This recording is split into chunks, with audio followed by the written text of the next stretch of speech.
कज्जलं सिन्धुपात्रे सुरतरुवर्षाखां लेखिने पत्रमुर्विं लिखितयदि गृहीत्वा शारदा सर्वकाले तदपि तव गुणानामीश पारं न याति। श्रीराम राम रघुनन्दन राम राम श्रीराम राम भरताग्रज राम राम श्रीराम राम रणकरकस राम राम श्रीराम राम शरणं भव राम राम। माता राम मत्पिता रामचन्द्रः स्वामी रामो मत्सखा रामचन्द्रः सर्वस्वं मे रामचन्द्रो दयालुर्नान्यं जाने नैव जाने न जाने। गुरुर्ब्रह्मा गुरुर्विष्णु गुरुर्देवो महेश्वरं गुरुर्साक्षात् परं ब्रह्म तस्मै श्रीगुरुवे नमः। अतुलितबलधामं हिमशैलभदेहं धनुजवनकृशानं ज्ञानिनामग्रगण्यं सकलगुणनिधानं वानराणामधीशं रघुपतिप्रियभक्तं वादजातं नमामि। हरे राम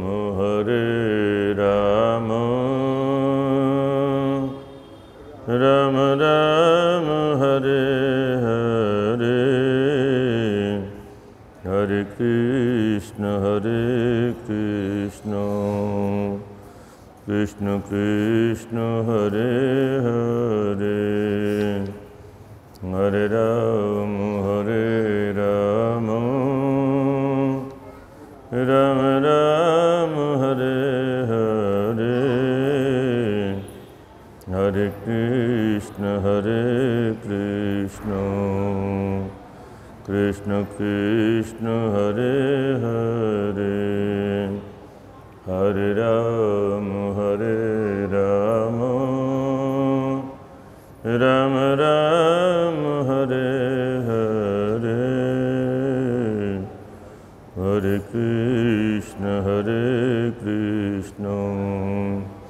कृष्ण कृष्ण हरे हरे। बोले राजा रामचंद्र भगवान की, श्री जगन्नाथ भगवान की, श्री बद्रीनाथ भगवान की, श्री रंगनाथ भगवान की, श्री वैकुंठनाथ भगवान की, श्री विश्वनाथ भगवान की, श्री हनुमतलाल जी महाराज की, गंगा मैया की, श्री यमुना मैया की। नमः पार्वती पते हर हर महादेव।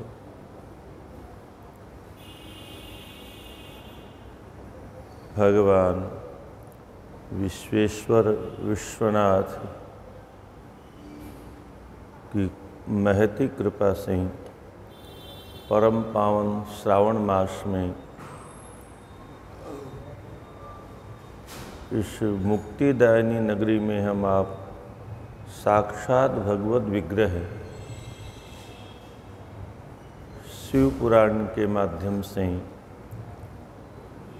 भगवान भोलेनाथ की विविध चर्चाओं का श्रवण मनन निधिध्यासन करने का प्रयास कर रहे हैं। प्रातःकाल की कथा में व्यास जी के द्वारा तपस्या,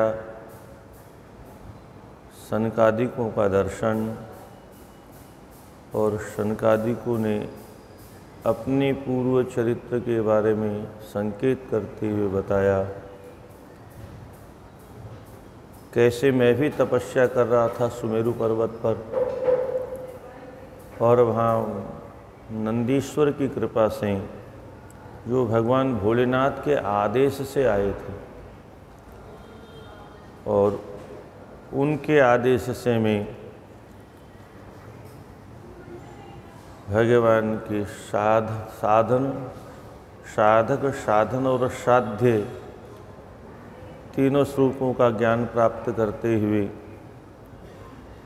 भगवान की 3 प्रकार की प्राप्ति का क्रम श्रवणम कीर्तनम शंभो मननम च महत्तरम।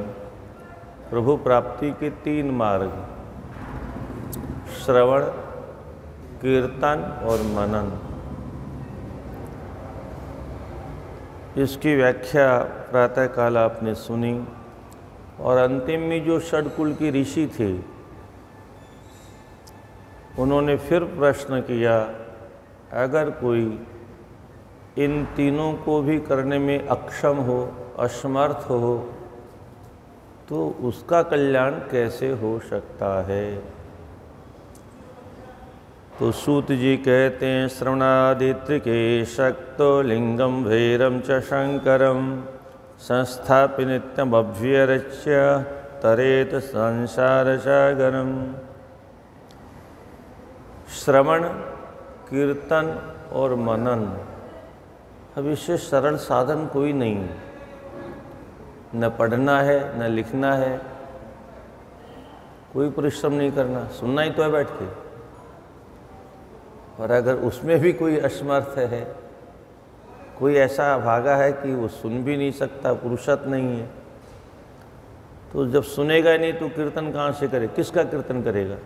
सुनेगा तभी तो जिसका जो सुनेगा वैसा कीर्तन करेगा। तो जब प्रथम भाग ही उसे उपलब्ध नहीं हुआ, प्रथम क्रम ही उपलब्ध नहीं हुआ, तो आगे की गति कैसे होगी।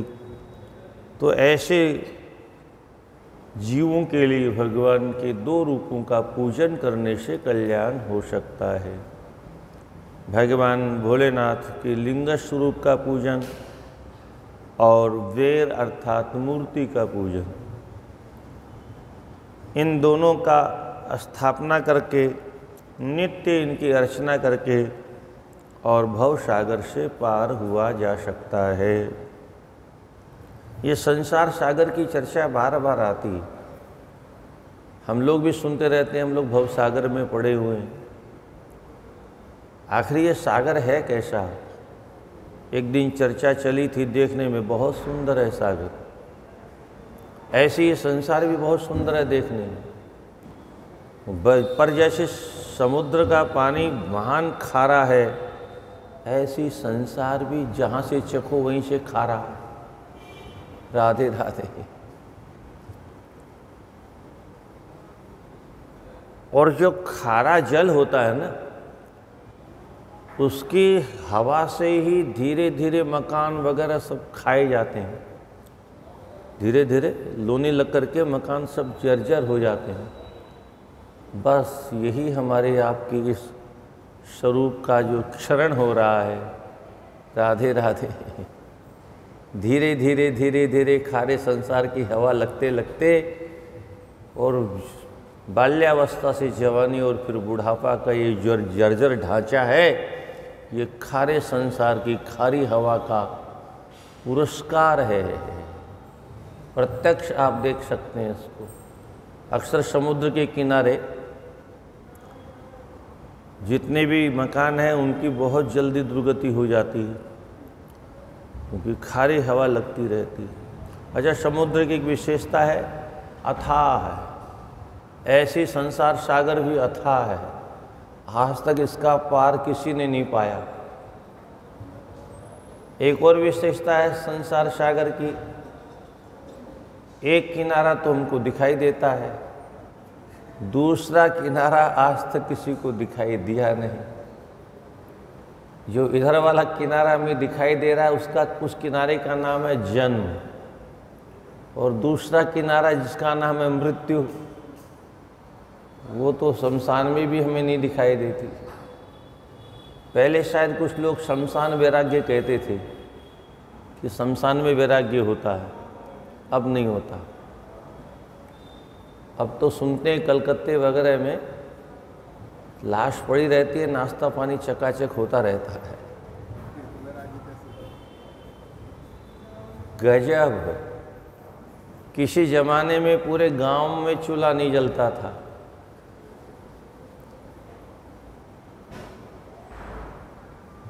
अब लोग इतने ज्ञानी हो गए, इतने ज्ञानी हो गए कि कोई परवाह नहीं, सब बराबर है। तो एक किनारा दिखाई देता है, दूसरा किनारा दिखाई देता नहीं। ऐसा जो संसार सागर है, इस संसार सागर को पार पाने के लिए तुलसीदास जी बहुत सुंदर अर्धाली लिखते हैं। भव सागर छह पार जो पावा, राम कथा तिन कहाँ दृढ़ नावा। भगवान की जो कथा है, इस नौका में बैठ जाइए, बस कभी न कभी तो उस पार लग जाएंगे। तो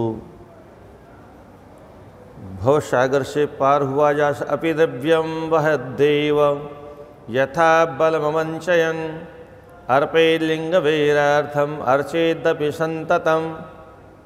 अपने पास जो भी साधन हो, ऐसा नहीं कि वो 56 भोगी हो, अथवा पंचोपचार नहीं षोडशोपचार हो, अथवा सहस्त्रोपचार ही हो, अथवा राजोपचार।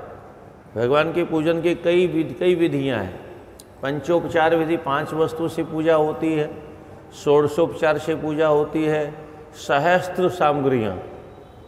एक राजोपचार होता है, तो राजोपचार बड़े बड़े दिव्य देशों में राजोपचार से भी भगवान का पूजन होता है। तो जितनी अपनी सामर्थ्य ऐसा उतना ही द्रव्य ले और भगवान से उसका पूजन करे, भगवान को अर्पण करे। भगवान के लिए मंडप बनाए, गोपुर बनाए, मठ बनाए, क्षेत्र बनाए, वस्त्र गंध धूप दीप नैवेद्य इत्यादि को अर्पण करे। विविधान्नम, विविध प्रकार के अन्न का भोग लगाए। नैवेद्यम अपूप व्यंजने अयुतम, व्यंजनेर्युतम, नाना प्रकार के व्यंजन आदि को अर्पण करे। छत्र अर्पण करे, ध्वजा अर्पण करे, व्यंजन चामर चंवर आदि आदि अर्पण करे। आवाहन करे, और आवाहन करने के बाद में फिर मूर्ति की प्रतिष्ठा करके फिर कालांतर में पूजन इत्यादि करने के बाद में विसर्जन करे। प्रदक्षिणा नमस्कार इत्यादि यथाशक्ति जप भी करे। इस प्रकार से शिव पूजन करने से श्रवणादिक तीनों प्रकार के लाभ हो जाते हैं। मुनि लोग कहते हैं, प्रश्न किया षडकुल वाले ऋषि मुनियों ने, बोले भगवान, ये भगवान शिव की 2 रूपों में पूजा क्यों होती?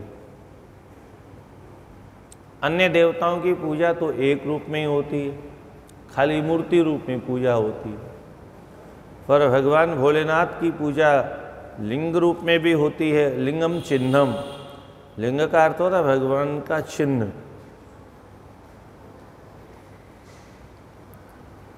एक स्कंद पुराण में बहुत प्यारा श्लोक आया है, आकाशम, जो पूरा आकाश है ये क्या है?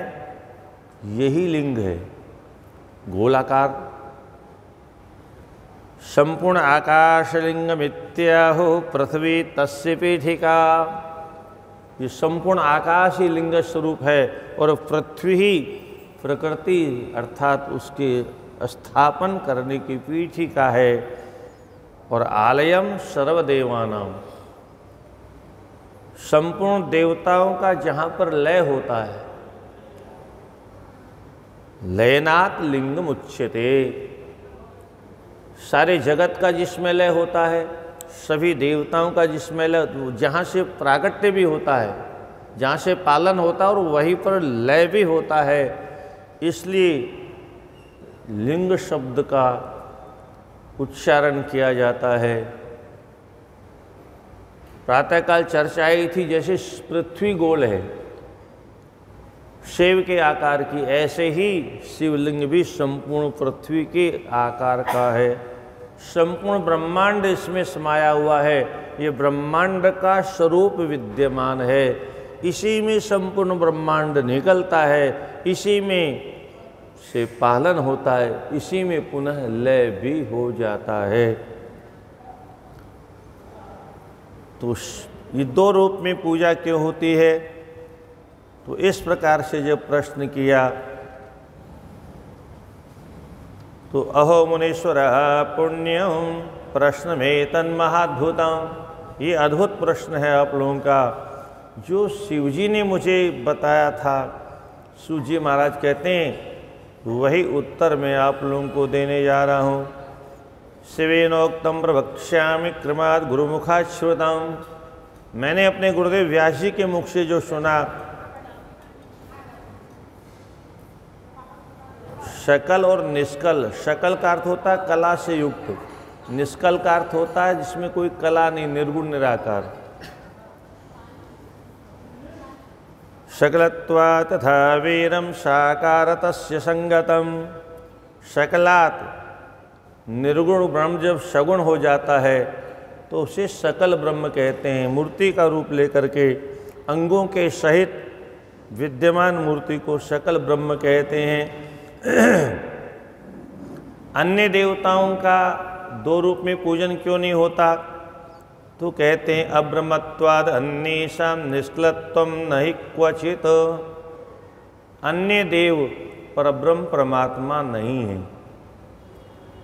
परब्रह्म परमात्मा भगवान शिव हैं, इसलिए इनके दो रूपों में पूजा होती है, बाकी सब जीव स्वरूप हैं, ऐसा व्यास जी का यहाँ संकेत है। तस्मात्ते निष्कले लिंगे नाराध्यन्ते सुरेश्वराः अब्रह्मत्वाच जीवत्वात् तथान्य देवता गणः, जितने भी देवता हैं वो जीव रूप में हैं, इसलिए मूर्ति रूप में तो उनकी पूजा होती है, पर निराकार रूप में पूजा केवल भगवान शिव की होती है, क्योंकि वही विशुद्ध ब्रह्म हैं। वेदांत सार संसिद्धम प्रवणार्थ प्रकाशनाद, प्रवण का अर्थात ओंकार का जहाँ से प्राकट्य होता है, ऐसे भगवान शिव रूप की दोनों रूपों में पूजा होती है।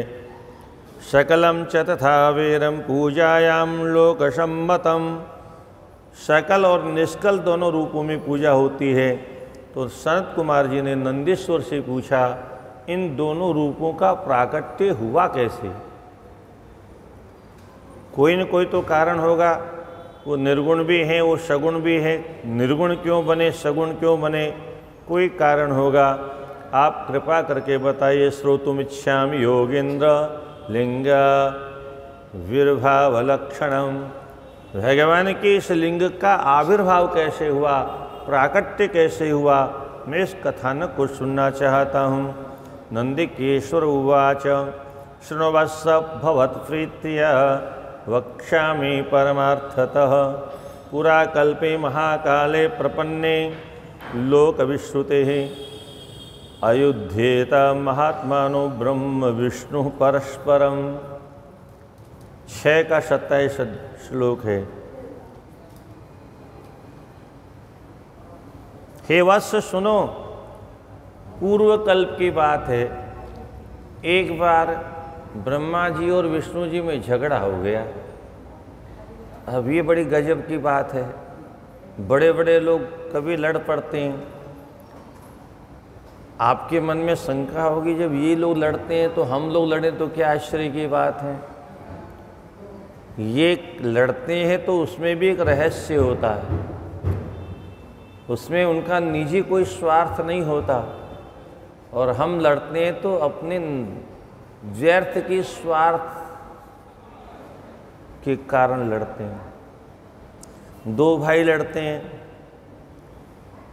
अब ये दो हाथ हैं, यही तो दो भाई हैं, ये दोनों आपस में लड़े, ये शोभा का विषय नहीं है। इधर कुछ ज़्यादा चला गया, इधर कुछ ज़्यादा चला गया, कहाँ चला गया? अपने ही घर में तो चला गया। लड़ने का प्रसंग कहाँ उपस्थित होता है? पर अज्ञान के कारण परस्पर में संघर्ष होता है। यहाँ महापुरुषों के युद्ध के पीछे कोई देवी घटना होती है, जिसके माध्यम से संसार को कोई विशेष प्रकार का ज्ञान देना होता है। संसार के सामने विशेष रूप से विशेष ईश्वर की ईश्वरता का प्राकट्य कैसे होता है, इस सिद्धांत को स्थापना करने के लिए महापुरुषों में कभी कभी झगड़ा देखा जाता है। तो जब परस्पर में युद्ध करने लगे, आगे इसका पूरा कथानक आएगा, अभी तो यहाँ संक्षेप में है, तब भगवान शिव जी को पता चला देवताओं के माध्यम से, तब वो आए और उन्होंने विशेष एक अग्नि के आकार का विशेष स्तंभ बनाया, जिसका आदि अंत का पता नहीं था।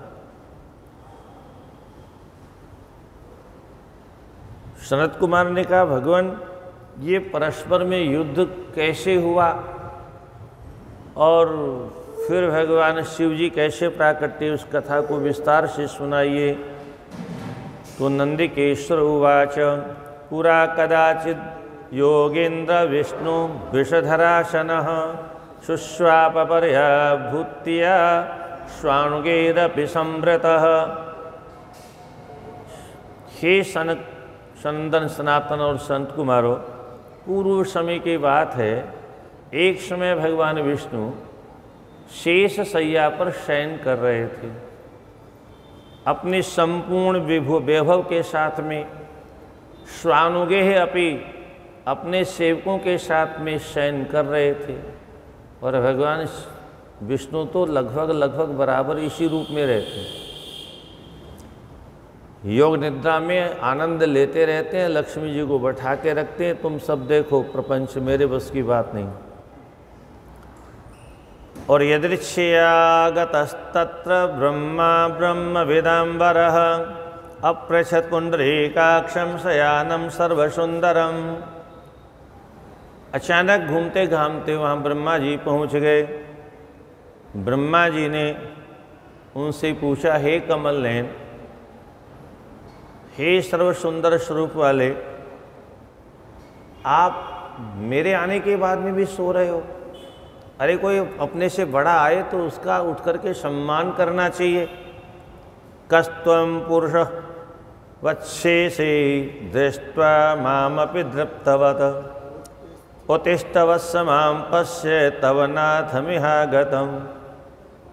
हे वत्स, हे पुत्र, तुम सामान्य मनुष्य की तरह से सो रहे हो?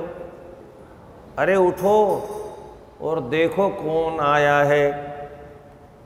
तुम अहंकार से उद्धत हो करके अपने आप को कितना बड़ा मानते हो, मेरे आने के बाद में भी तुम उठ करके मेरा सम्मान नहीं करते हो।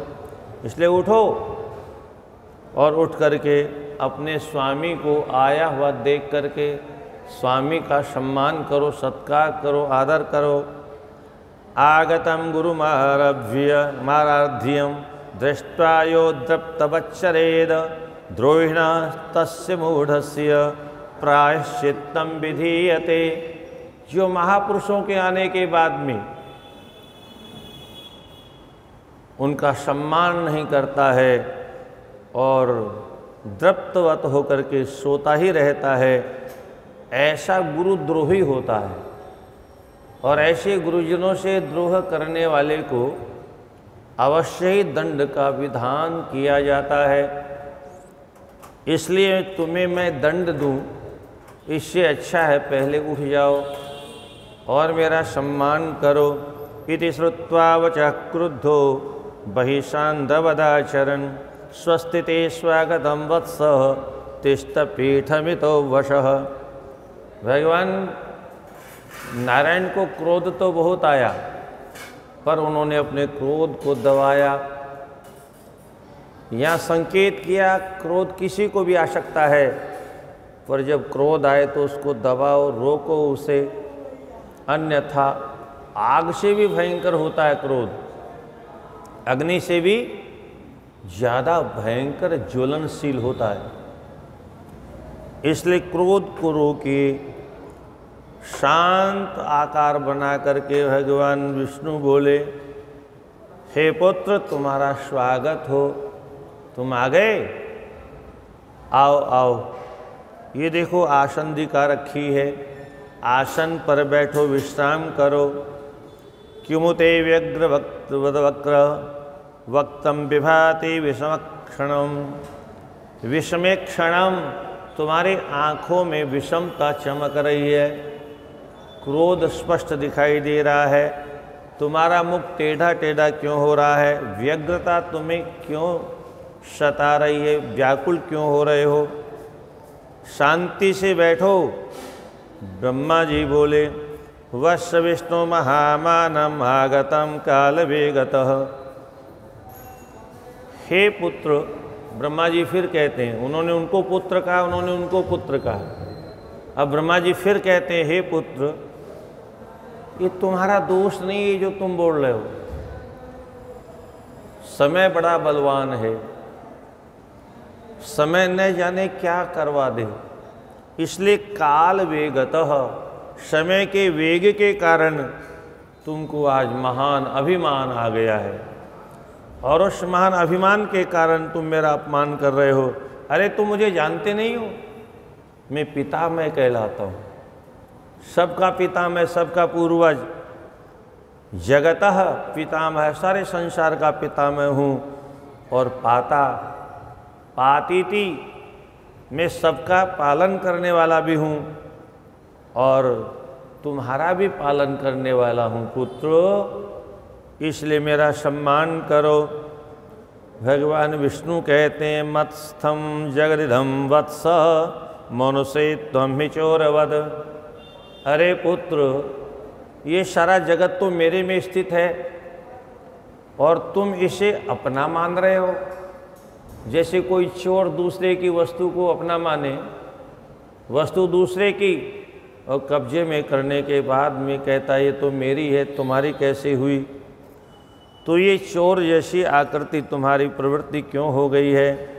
मन्नाभि कमला जाता पुत्रस्त्वं भाषसे वृथा। तुम्हें अपना जन्म कहाँ हुआ पता नहीं है, भूल गए हो? अरे मेरी नाभि से तुम्हारा जन्म हुआ, और जब मेरी नाभि से तुम्हारा जन्म हुआ तो तुम मेरे पुत्र हुए कि नहीं हुए? मैं तुम्हारा पिता हुआ कि नहीं हुआ? इस प्रकार से परस्पर में दोनों पहले तो वाद विवाद करने लगे। अच्छा, शुरू में केवल वाद विवाद होता है, तू मैं होता है, फिर हाथ चलते हैं, फिर लात चलती है, फिर डंडे चलते हैं, फिर अस्त्र शस्त्र चलते हैं। वाद विवाद ही न हो तो सबसे अच्छी बात है। और वाद विवाद में अगर पता चल जाए कि बड़ा भारी फसाद होने वाला है तो वाद विवाद को रोक दो। परंतु होता क्या है, दो व्यक्ति जब आपस में विवाद करते हैं तो दोनों में से कोई भी चुप क्यों नहीं होता है? क्योंकि वो सोचता अगर मैं चुप हो गया तो मेरा तो नाक का ही कट जाएगा, मेरा तो नाक कट जाएगा। अच्छा, इसी चक्कर में सर फूट जाता है, इसी चक्कर में गला कट जाता है, और वो मंजूर है। नकली नाक नहीं कटना चाहिए, उस नाक के चक्कर में झगड़ा होता है। झगड़ा ज़्यादा जब भी कहीं भी बढ़ता है, किसी के बीच में, पिता पुत्र के बीच में, भाई भाई के बीच में, सास बहू के बीच में, पति पत्नी के बीच में, अड़ोसी, कहीं पर भी झगड़ा ज़्यादा बढ़ता है, सीमा से ज़्यादा, वो नाक की वजह से बढ़ता है। हमारा नाक कट जाएगा। चुप हो गए तो हमारा नाक, अच्छा नाक कटा हुआ हमने आज तक किसी का देखा नहीं, एक का देखा था शूर्पणखा का। बाकी लोग झूठे ही नाक कटने के डर में सर फुड़ा लेते हैं, सर कटा लेते हैं। अगर इस थोड़ा नाक को छोटा रखना चाहिए लोगों को। क्या थोड़ा नाक को अगर छोटा रखे तो क्या दिक्कत है? ये हर जगह कट क्यों जाता है? कभी कभी अपने संबंधी से लोग बम्बई वाले से कहते हैं तुमने हमारा नाक कटवा दिया। अब वो यहाँ रह रहा है बम्बई में, इतना नाक वहाँ तक क्यों पहुँचा है जो कट गया? इतना लंबा नाक क्यों किया? कैसा नाक है? कितनी जल्दी बढ़ जाता है, कहीं भी चला जाता है कटने के लिए। अच्छा खून दिखाई देता नहीं। ये व्यर्थ की बातें हैं। और ये विशेष करके सिनेमा जगत जब से चला तब से झगड़े ज़्यादा बढ़ गए। तो परस्पर में विवाद होने लगा, मैं बड़ा हूँ, मैं बड़ा, यही तो झगड़ा। और झगड़ा किस बात का? थोड़ी देर के लिए एक आदमी दो में से छोटा हो जाए, झगड़ा खत्म। और हमारे शास्त्रों में तो बहुत प्यारी बात लिखी है, झगड़ा बंद कब होता है, कब हो सकता है? बोलो एक मंत्र है, ये दरवाज़ा बंद कर लो। मोनेन कलहम नास्ति, मोनेन कलहम नास्ति। मुनि के घर में कलह कभी नहीं होती। दो में से एक मौन ले ले तो कलह कभी नहीं होती। और इसलिए जब कभी कलह बढ़ने लगे तो एक व्यक्ति को कम से कम जो समझदार है मौन हो जाए, अब झगड़ा नहीं बढ़ेगा। सामने वाला बोलता है तब बोलने का मजा आता है। सामने वाला कोई बोलने वाला नहीं तो भो भो अकेला थोड़े करेगा। एक कुत्ता दूसरे कुत्ते को देखता है तब दोनों भौंकते हैं। जब तक नहीं देखा तब तो कोई झगड़ा ही नहीं था। मौन होने के बाद में, ये मंत्र है शास्त्रों का, ऋषियों के द्वारा दिया हुआ, परंतु हम मौन नहीं रहना चाहते। तो अहमेव वरो न त्वहम प्रभुरहम प्रभु, तुम प्रभु नहीं हो मैं प्रभु हूँ। परस्परम हंतु कामो चक्रतु समरोद्यमम। इस प्रकार से एक दूसरे को मारने के लिए झपट्टा मारने लगे, युद्ध शुरू हो गया।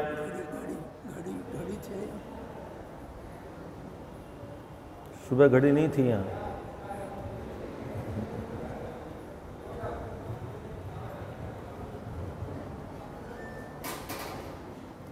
युधाते मरो वीरो हंस पक्षिद्रवाहनो, वैरंच वैष्णवास्येवं मिथो युधिरे तदा। एक ब्रह्मा जी हंस पर बैठ गए और पक्षिंद्र वाहिनो, पक्षियों के राजा गरुड़ पर भगवान विष्णु बैठ गए। दोनों में युद्ध प्रारंभ हो गया। अब ये जब दोनों लड़े तो इनके चेले भी कूद पड़े युद्ध के मैदान में। ब्रह्मा जी के गण भी युद्ध में कूद पड़े तो भगवान विष्णु के गण भी युद्ध में कूद पड़े। परस्पर में आपस में युद्ध होने लगा। तावत विमान गति सर्वावेद देव जातय। अच्छा ये परंपरा है, जब युद्ध होता है तो देखने वाले बहुत आ जाते हैं। कम से कम उनको भी आनंद आता है देखने। अच्छा देखे वहाँ तक तो ठीक है। अच्छा जब देखने वाले होते हैं तो लड़ने वालों को और मज़ा आता है, अपनी ताकत दिखाने का अच्छा अवसर मिल जाता है। तो यहाँ तक तो चलो ठीक है, देख रहे हैं। पर जब वाह वाह वाह वाह करने लगते हैं तब और युद्ध बढ़ाने की प्रक्रिया शुरू होती है। और यही देवताओं ने किया। यहाँ लिखा है, क्षिपन्तः पुष्पवर्षाणि पश्यन्तः स्वेरमंबरेः, सुपर्णवाहनस्तत्र क्रुद्धो वे ब्रह्मवक्षसे। पुष्प वर्षा करने लगे लड़ने वालों पर। देवता लोग पुष्पों की वर्षा करने लगे, जय हो जय हो। ये तो नहीं कि लड़ाई को बचाएं, लड़ाई को रोकें, पुष्पों की वर्षा ऊपर से कर रहे हैं। मुमोच बाणान सन्नाहम अस्त्रांश विविधान बहुन। इस प्रकार से जब दोनों में युद्ध हो रहा था, उसी समय देवतागण जय जयकार करने लगे। लंबी श्वास लेकर के भगवान विष्णु ने माहेश्वरास्त्र का प्रयोग किया, तो ब्रह्मा जी ने पाशुपतास्त्र का प्रयोग किया और इस प्रकार से सहस्रमुख मुग्रत्वम चंडवात भयंकरम अस्त्रद्वयमिधम तत्र ब्रह्म विष्णुर्भयंकरम। दोनों में भयंकर युद्ध होने लग गया। देवता लोग आपस में बड़े दुखी हो गए। अब युद्ध जब बंद नहीं हुआ तो देवताओं ने कहा ये तो बहुत अच्छी बात नहीं है, ये सृष्टि करने वाले हैं, पालन करने वाले हैं और संहार करने वाले देवता हैं, परस्पर में इस प्रकार से युद्ध करेंगे तो कैसे काम चलेगा। चलो इस समय भगवान भोलेनाथ को बुला के लाते हैं। तो यस्मात् प्रवर्तन्ते तस्मै ब्रह्मणे ते त्रिशूलिने। और भगवान भोलेनाथ के पास में दौड़े दौड़े सभी देवता पहुँचे। जगमु कैलाश शिखरम यत्रास्ते चंद्रशेखरः। वहाँ जाकर के साष्टांग वंदन किया और प्रार्थना करने लगे। विज्यमान विशेषज्ञ स्थिजने तीव्रभावने संसस्यमानम सदा वेदिर अनुग्रंथिमीश्वरम। भगवान का दर्शन किया। वेद भगवान शिव जी की स्तुति कर रहे थे। सभी देवगण, कोई चंवर डुला रहा था, विविध सेवाओं में संलग्न था, कोई स्तुति कर रहे थे। तो सबने जाकर के दंडवत किया और भगवान बोले अथ संघादयन देवा देवो देवशिखामणि अवोचद गंभीरम वचनम मधुमंग। मधुर भाषा में बोले भोले बाबा वत्सका स्वस्ति वः कच्चिद वर्तते मम शासनात् जगच्च देवता वंशः स्वस्वकर्मणि किं न वा। हे पुत्रो, सब कुशल से तो है, सब ठीक ठाक है, मेरे शासन में कोई कमी तो नहीं है। देवताओं का वंश अपने अपने कर्मों में निरत तो है, अपने अपने कर्म में प्रवृत्त होकर के अपने अपने कार्यों को सुचारू रूप से कर तो रहे हैं। और देखो, आप जिस काम से आए हो मुझे पहले मालूम है, जिस उद्देश्य से मेरे पास आए हो मैं पहले से ही जानता हूँ। प्रागेव युद्धम युद्धम ब्रह्म विष्णु विष्णुर्मया सुराः भवताम अभितापेन पौनरुक्तेन भाषितम्। दोनों में युद्ध हो रहा है, मैं पहले से जानता हूँ। हाँ, आप लोग इसलिए धन्यवाद के पात्र हैं कि आपने आकर के दोबारा मुझे याद दिला दिया। तो इस प्रकार से संतोषत अम्बाया सपतिस्तत्सुरः स्मृयम् इति सस्मितया माधव्या कुमार परिभाषया। मुस्कुराते हुए देवताओं को भगवान ने संतोष प्रदान किया। भगवान ने अपने गणों को भेजा भोले बाबा ने युद्ध के मैदान में। आज्ञापयत गणेशानाम शतम तत्रैव संसदि। सैकड़ों सैकड़ों गणों को युद्ध भूमि में जाने का आदेश दिया। युद्ध के बाजे बजने लग गए और भगवान भोलेनाथ ओंकार स्वरूप विमान में विराजमान हुए, जो पंचमंडलों से मंडित था। उस रथ में विराजमान होकर के भद्र के साथ में, अंबिका के साथ में चल दिए। शशूनो गणमिन्द्राद्याः सर्वेप्यनुयुसुराः। देवतागण भी इनके साथ चल दिए। चित्रध्वज व्यजन चामर पुष्पवर्ष संगीत नृत्य निवहेरपि वाद्यवर्गैः सम्मानित पशुपति पर्याच दिव्या शाकं तयो समर भूमिर्मगात् ससैन्य। रास्ते में नाना प्रकार के गीत गाए जा रहे हैं, वाद्य बजा रहे हैं, नृत्य हो रहे हैं, संगीत हो रहा है। पशुपति भगवान के साथ में, देवी के साथ में सबका सम्मान होते हुए भगवान ने जाकर के वहाँ देखा।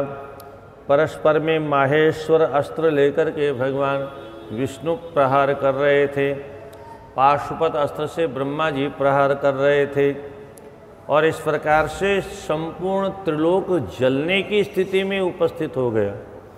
उन दोनों के आग से मानो सारा संसार जल करके भस्म हो जाएगा। भगवान ने अच्छी तरह से उन दोनों को देखा और उसके बाद में कैसे युद्ध को रोकना चाहिए ऐसा विचार करते हुए महानल स्तंभ विभीषणाकृतिर बभूव तन्मध्यतले सनिष्कलः, उन दोनों के बीच में अग्निस्तंभ प्रकट कर दिया। ऐसा विशाल अग्निस्तंभ जिसकी आग की ज्वाला दूर दूर तक फैल रही थी, ऐसा विशाल अग्निस्तंभ जब देखा तो उसकी ज्वाला से जल के दोनों युद्ध से विरत हो गए। अब दोनों ने उसको ध्यान से देखना प्रारंभ किया और एक दूसरे को देख के बोले, ये क्या बीमारी आ गई?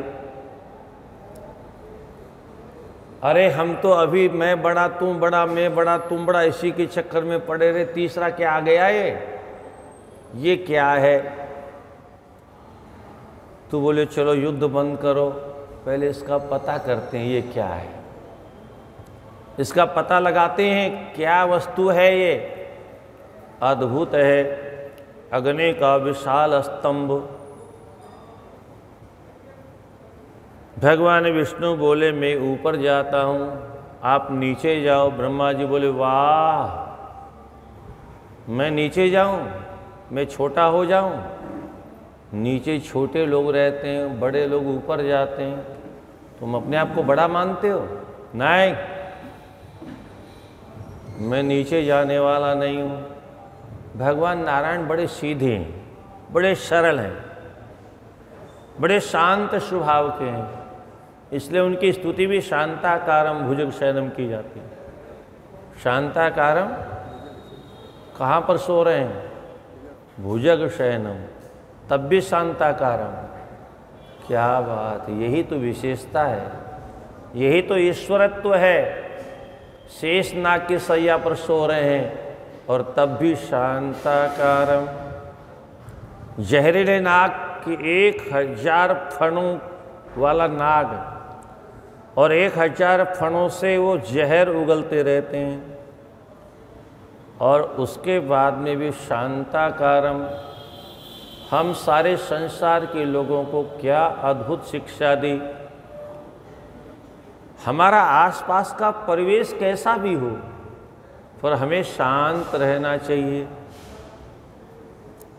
हमारे घर का परिवेश हो सकता है वहाँ जहरीले नाग रहते हो, कई तरह के लोग हैं, और कुछ लोग होते ही ऐसे हैं जो बराबर जहरीली भाषा बोलते हैं। कुछ लोग देखते हैं तो जहरीली दृष्टि से देखते हैं, मानो जला के भस्म कर देंगे। बोलते हैं तो जहरीली भाषा, देखते हैं तो जहरीली दृष्टि से, कुछ काम करते हैं तो ऐसा जहरीला, और कुछ लोग तो शरबत भी पिलाते हैं तो जहर मिला देते हैं। ये सब सिनेमा देख देख के होता है। तो ते अस्त्रेयापि सज्ज्वाले लोक संहरण क्षणे निपेतु क्षणेनेव याविर्भूतो महानले। अंत तो गत्वा भगवान नारायण बोले कोई बात नहीं महाशय, मैं छोटा बन जाता हूँ, आप बड़े बने रहो, आप ऊपर जाओ, मैं नीचे चला जाता हूँ। भगवान को तो शुक्र अवतार लेने की आदत है, जल में रहने की आदत है, वैसे भी क्षीर सागर में ही रहते हैं। तो भगवान विष्णु नीचे की ओर गए, ये हंस बनकर के ऊपर की ओर चले। अतीन्द्रियमिधम स्तंभम अग्निरूपम किमुस्थितम अस्योर्ध्वमपि चाधस्य आव्योर्लक्ष्यमेव हि। दोनों चले। भगवान विष्णु ने बहुत समय तक नीचे जा कर के जड़ का पता लगाने का प्रयास किया, पर जब जड़ का पता नहीं लगा तो वापस आ गए। ना पश्यतस्य संस्थानं स्तंभस्यानलवर्चसः शान्तः स शूकरहरिः प्रापः पूर्वं रणांगणम्। दोनों में जहाँ युद्ध हो रहा था, युद्ध भूमि में वापस आ गए। इधर ये हंस के ऊपर विराजमान होके और ऊपर जा रहे थे। अचानक उन्होंने एक पुष्प को गिरते हुए देखा। अथ गच्छन् गच्छंस्तु व्योम्ना च विदिस्तात पिता तव ददर्श केतकी पुष्पं किंचित अच्युतमद्भुतम। हे तात, आपके पिताजी ने, नंदीश्वर सनकादि गणों से कह रहे हैं, सनकादि गणों के पिताजी हैं ब्रह्मा जी। तो बोले आपके पिताजी ऊपर आकाश में चलते जा रहे थे। अचानक एक केतकी का पुष्प उनको नीचे गिरता हुआ दिखाई दिया। उससे उन्होंने जयराम जी की राम राम साहब। बोले राम राम साहब। बोले कहाँ से आ रहे हो?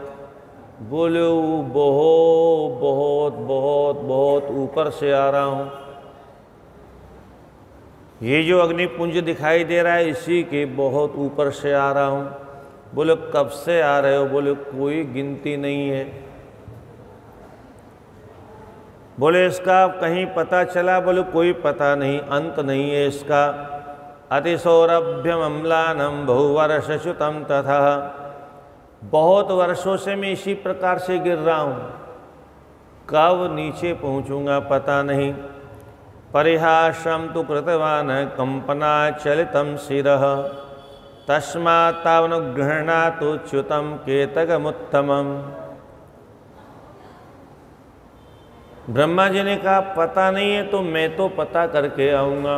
बोले किसका पता करके आओगे? जिसका कोई अता पता नहीं, जिसका आदि अंत नहीं, उसका तुम पता कैसे करोगे?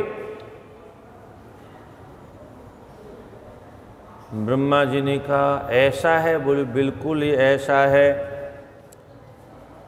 न संपश्यामि तस्मात् त्वं जयमाशामन्तदर्शने अस्यांतस्य सेवार्थम हंसमूर्तिमिहागतः। इस आशा को छोड़ दो कि मैं अंत को प्राप्त कर लूँगा, व्यर्थ है आपकी आशा। तो ब्रह्मा जी बुद्धि के देवता हैं। उन्होंने कहा अब हम तुम दोनों परस्पर में इतनी देर से वार्ता कर रहे हैं और हमारे यहाँ सप्तपदी मैत्री होती, 7 कदम साथ चल लिए तो मित्रता हो जाती है 7 जन्मों की। वैवाहिक क्रम में सप्तपदी होती है। आपने देखा होगा 7 चावलों की ढेरी रख करके विद्वान लोग वैवाहिक विधि का पालन करते हैं और उसी से ये परंपरा चली सप्तपदी मैत्री। 7 कदम साथ चल लिए तो 7 जन्मों की संकल्प की बात करते हैं। आज के जमाने की बात नहीं कर रहा हूँ मैं। तो हम तुम दोनों मित्र हो गए। तो हे मित्र, मेरा एक काम करो, मेरे लिए इतना जाकर के नीचे विष्णु से कह दो कि ब्रह्मा ऊपर तक पहुंच करके आया है, इसने अंत का दर्शन कर लिया है, मैं इसकी गवाही देता हूँ। उस केतकी ने कहा ये तो असत्य संभाषण होगा, मैं झूठ क्यों बोलने लगा। तो ब्रह्मा जी कहते हैं इतः परम सखे मेद्य त्वया कर्तव्यमीप्सितम् मया सह त्वया वाच्यम एतद् विष्णोऽथ सन्निधो। देखो, कभी आपत्ति काल में झूठ बोलने में दोष नहीं लगता। शास्त्र भी कहता है आपत्ति काले मर्यादा नास्ति। बोले मेरे सामने तो कोई आपत्ति नहीं आई। बोले आपके सामने नहीं, आपके मित्र पर आपत्ति आई। तो अपने मित्र के लिए कम से कम असत्य संभाषण कर लो, क्योंकि असत्यमपि सस्तम स्याद आपदित्यनुशासनम। आपत्ति काल में झूठ बोलने में दोष नहीं लगता है। और ब्रह्मा जी ने उस मित्र को मना लिया, वह मित्र स्वीकार कर लिया और वो साथ में चला आया। समीक्ष्य तत्र च्युतमायत श्रमं प्रनष्ट हर्षं तु ननर्त हर्षात् उवाच चेनं परमार्थमच्युतं षण्डात्तवादस्य विदिततोच्युतम्। एक विचित्र शब्द दिया यहाँ पर व्यास जी ने, जैसे कोई नपुंसक बोलता है। नपुंसक के बोलने की स्टाइल अलग होती, ब्रह्मा जी को नपुंसक कह दिया, जिसमें पुरुषत्व नहीं होता है, पुंसत्व नहीं होता है, और झूठ का सहारा लेकर के पुरुषार्थ कर नहीं सकता, पुरुषार्थ के बल पर जीत नहीं सकता, विजय प्राप्त नहीं कर सकता। तो जिसमें पुरुषार्थ नहीं होता वही तो नपुंसक होता है। इसलिए नपुंसक की तरह से हंसते हुए बोले, ताली बजाते हुए, साथ में नृत्य भी कर रहे थे, प्रसन्न थे और हर्ष के मारे कि अब तो मेरी विजय हो जाएगी, ये गवाही दे ही देगा। बस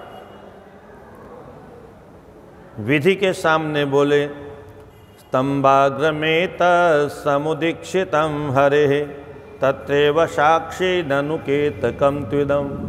मैंने स्तंभ का सबसे ऊपर का सिरोभाग देख लिया। भगवान विष्णु बोले, मैं कैसे मान जाऊं? बोले, इसलिए तुम्हें गवाह लेके आया हूं, मुझे मालूम था तुम मानने वाले नहीं हो, बहुत चतुर हो तुम, मैं गवाह इसलिए साथ में लाया हूं। तत्रैव साक्षी, वहीं से गवाह लेके आया हूं। ये देखो केतकी इदम, केतकी, तू इस केतकी को देखो। ततो वदत् तत्र हि केतकं मृषा तथेति तद्धात्रिवचस्तदन्तिके। उस केतकी ने झूठ बोल दिया, ये ब्रह्मा जी ठीक कह रहे हैं। बस इतना ही कहना था। अब भगवान विष्णु उदास हो गए, फिर भी उन्होंने एक काम किया, सबसे पहले ब्रह्मा जी को नमन किया। आप जीत गए, मैं हार गया। हरिशत सत्यमतीव चिंतयन् चकार तस्मै विधे नमः स्वयं षोडशे रूपचारेश्च पूजयामाश्च तं विधिम्। और उसके बाद में षोडशोपचार सामग्री से ब्रह्मा जी का पूजन किया। जब विजयी हो गए तो कम से कम सम्मान भी करना चाहिए, तो आदर पूर्वक सम्मान किया। परंतु ये सम्मान भगवान भोलेनाथ जो स्तंभकार में प्रकट हुए थे उनसे सहन नहीं हुआ। उन्होंने कहा, ये बेचारे सीधे साधे महात्मा और इनको ये छल कपट के माध्यम से बरगला रहा है, उनसे रहा नहीं गया। तो विधिं प्रहरतु शठमग्निलिंगतः स ईश्वरस्तत्र बभूव साकृतिः समुत्थितः स्वामी विलोकनात् पुनः प्रकंप पाणि परिगृह्य तत्पदम्। विधाता पर प्रहार करने के उद्देश्य से भगवान जो स्तंभाकार भोलेनाथ थे, उस शठ को देख करके, कपटी को देख करके, उस लिंग स्वरूप में से स ईश्वरः बभूव साकृति ही, आकृति वाले हो गए। उसी लिंग में से साकार विग्रह प्रकट हो गया। अभी पूछा ना, साकार निराकार दोनों रूप में पूजा क्यों होती है? ये साकार और निराकार दोनों रूप कैसे बने? तो निराकार रूप में तो वह स्तंभ प्रकट हुआ था, उस निराकार में से ही साकार का प्रादुर्भाव हो गया। इसलिए लिखा है बभूव साकृति ही, आकृति वाले भगवान हो गए। पंचमुखी भगवान भोलेनाथ प्रकट हो गए। समुत्थित स्वामी विलोकनाथ पुनः प्रकंप पाणि परिगृह्य तत्पदम। भगवान विष्णु ने नमन किया, स्तुति प्रार्थना की। आद्यंतहीनम वपुषि त्वयि मोह बुद्धिया भूयान विमर्शि नावति कामनोत्थ। स त्वं प्रसीद करुणा कर कश्मलं नो मृष्टं क्षमस्व विहितं भवतेव किल्याः। हे भगवान, ये सब आपकी लीला है और हम परस्पर में युद्ध कर रहे थे, आपको कष्ट हुआ, यहाँ आने का कष्ट करना पड़ा, अग्निपुंज के रूप में आपको प्रकट होना पड़ा, अग्निपुंज में से आपने साकार विग्रह धारण किया, हमारी वजह से आपको कष्ट हुआ, इसलिए हमें क्षमा करना। भगवान भोलेनाथ बोले, वत्स प्रसन्नोस्मि हरे यतस्त्वद् मे सत्वमिच्छन्नपि सत्यवाक्यं ब्रूयात् ततस्ते भविता जनेषु साम्यं मया सत्प्रतिरप्यलप्सिः। हे पुत्र विष्णु, मैं तुम्हारी सत्यवादिता पर बहुत प्रसन्न हूँ। हालांकि तुम अपने आप को सर्वश्रेष्ठ मानना चाहते थे, बनाना चाहते थे, पर इसके लिए तुमने ब्रह्मा की तरह से झूठ का प्रयोग नहीं किया, असत्य का सहारा नहीं लिया, तुमने सत्य का सहारा लिया।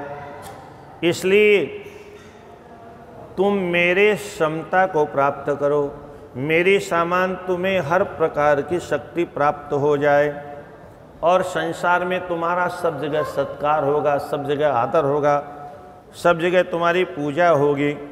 इतः परं ते पृथगमात्मनस्य क्षेत्र प्रतिष्ठो सब पूजनम च।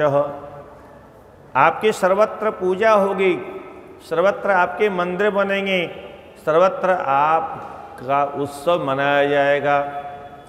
परंतु ये जो असत्यवादी ब्रह्मा है, इसकी दुर्गति होने वाली है। ऐसा कह करके ससर्जाथ महादेव पुरुषम कचिदद्भुतम भैरवाख्यम भ्रूर्मध्यात् ब्रह्मधरपजिघंसया। भोलेनाथ ने अपने भीतर से एक भैरवनाथ को प्रकट किया। विकराल विशाल रूप लेकर के भैरवनाथ प्रकट हो गए और जब भैरव प्रकट हुए, हर हर महादेव शंभो काशी विश्वनाथ गंगे। हर हर महादेव शंभो काशी विश्वनाथ गंगे। हर हर महादेव शंभो काशी विश्वनाथ गंगे। भैरवाख्यम भ्रूर्मध्यात् ब्रह्मधरपजिघांसया। ब्रह्मा का अहंकार नष्ट करने के लिए अपने भ्रकुटी से उन्होंने भैरव को प्रकट किया। भों के मध्य में से उन्होंने प्रकट होकर भगवान के सामने साष्टांग वंदन किया, जय जयकार किया और उसके बाद में कहा, भगवान मेरे लिए क्या आज्ञा है, मैं आपकी क्या सेवा करूं? किम कार्य कर्वण्यत्र शीघ्रमाज्ञापय में प्रभो। मैं आपकी क्या सेवा करूं? मुझे जल्दी से जल्दी आज्ञा दीजिए। भगवान शिव जी बोले, वत्स योऽयं विधि साक्षात् जगतामाद्य देवतम नूनम अर्चे खड्गेन तिग्मेन जवसा परम। थोड़ी इसकी पूजा कर दो। क्या कहा? ये आदि देवता है, थोड़ी पूजा मांगते हैं, इनको पूजा कराने का बड़ा शौक है, बड़ा बनने का बड़ा शौक है। सर्वेश बनने जा रहे थे, ये सठेश बन गए, सठों के ईश बन गए। देवेश बनने जा रहे थे, देवेश तो नहीं बन पाए, सर्वेश भी नहीं बन पाए, ये सठेश बन गए, सठों के ईश असत्यवादी हो गए। इसलिए थोड़ी पूजा कर दो। पूजा का मतलब पूजा, हाँ, खड्गेन तिग्मेन जवशः परम, अपनी तीक्ष्ण खड्ग के द्वारा इनके मस्तिष्क का कल्याण कर दो। और ज्यों ही उन्होंने सुना, सवे गृहीत्वेक करेण केशम तत्पंचमं दृप्तमसत्यभाषिणं छित्त्वा शिरो यस्य निहन्तुमुद्यतः प्रकम्पयन् खड्गमतिस्फुटं करे। एक हाथ से ब्रह्मा जी के बालों को पकड़ लिया, झोंटे पकड़ करके थोड़ा झटका दिया, और उसके बाद में तत्पंचमम दृप्तम असत्यभाषितम, घमंड में भरे हुए उस पांचवें मस्तिष्क से जिससे असत्य बोला था, उस मस्तिष्क को साफ कर दिया। प्रकंपयन खड्गमति स्फुटम करे, कांपती हुई खड्ग से मस्तिष्क साफ कर दिया। पिता तवो श्रेष्ठ विभूषणांबरः सगुत्तरीया मलकेश संहति प्रवातरंभेव लत्येव चंचलः पपात वै भैरव पाद पंकजे। हे सनकादि गणों, आपके पिताजी भैरव के द्वारा मस्तिष्क काटे जाने के बाद में खून उगलते हुए, खून की धारा बहाते हुए, जिनके वस्त्र खून से सने हुए हैं, केश भी खून से सन गए हैं, ऐसे जैसे कोई बेल कटकर की भूमि पर गिर जाए, ऐसे ही भैरव बाबा के चरणों में मस्तिष्क गिर पड़ा। तावद विधिं ता तदिक्षुरच्युतः कृपालुरस्मत्पदिपदपल्लवं निषेच्य बाष्पैरवदत्कृताञ्जलिर्यथा शिशुस्वं पितरं कलाक्षरम्। इसके बाद भैरव बाबा फिर खड्ग उठाते हैं अन्य मस्तिष्कों को साफ करने के लिए। तब तक भगवान विष्णु हाथ जोड़ करके भोलेनाथ से प्रार्थना करते हैं, हे भगवान बस बस बस बस, बहुत हो गया। अब देखिए युद्ध किससे हो रहा था, दोनों आपस में लड़ रहे थे, परंतु एक का स्वभाव देखिए कैसा है, दूसरे का स्वभाव देखिए कैसा है। दूसरा दूसरे को नीचा दिखाने के लिए असत्य संभाषण भी करने में संकोच नहीं करते। और भगवान नारायण, भगवान विष्णु अब जब देख रहे हैं कि मेरा शत्रु मारा जा रहा है, तो आज तो कोई ऐसा होता तो प्रसन्न हो जाता, बोले बहुत अच्छा हो रहा, इससे अच्छा क्या होगा, और सहारा देता। पर नहीं, हमारा धर्म क्या है, सामने वाले ने क्या किया इसका कोई महत्व हमारे यहाँ नहीं। हमें अपना धर्म देखना चाहिए। सामने वाले ने गलती की तो वो गलत है, वही गलती हम कर रहे हैं तो हमारे में उसमें क्या महानता हुई, दोनों बराबर हो गए, दोनों अपराधी हो गए। सामने वाले ने लड़ क्यों रहे हुए, बोले गाली दी, तो इसने तो गाली दी, इसने गलती की, अब तुम इसको ठोक क्यों रहे हो। अच्छा एक और मजे की बात आपको बताऊं, गाली कौन देता है, कहाँ से निकलती है, जीभ से, और ठुकाई किसकी होती है, दे धमाधम है। तो कभी पीठ ठोकी जाती है, कभी गले पर प्रहार होता है कभी गाल पर प्रहार होता है, कभी छाती पर प्रहार होता है। अच्छा गाली देने वाले को कोई मारता नहीं है, अरे गाली तो जीव ने दी ना, तो उसको निकालो बाहर, सजा उसको दो, उसको कोई सजा नहीं देता। ये बहुत चालाक है, ये बोल करके लप लपा करके पट से भीतर सट जाती है। क्या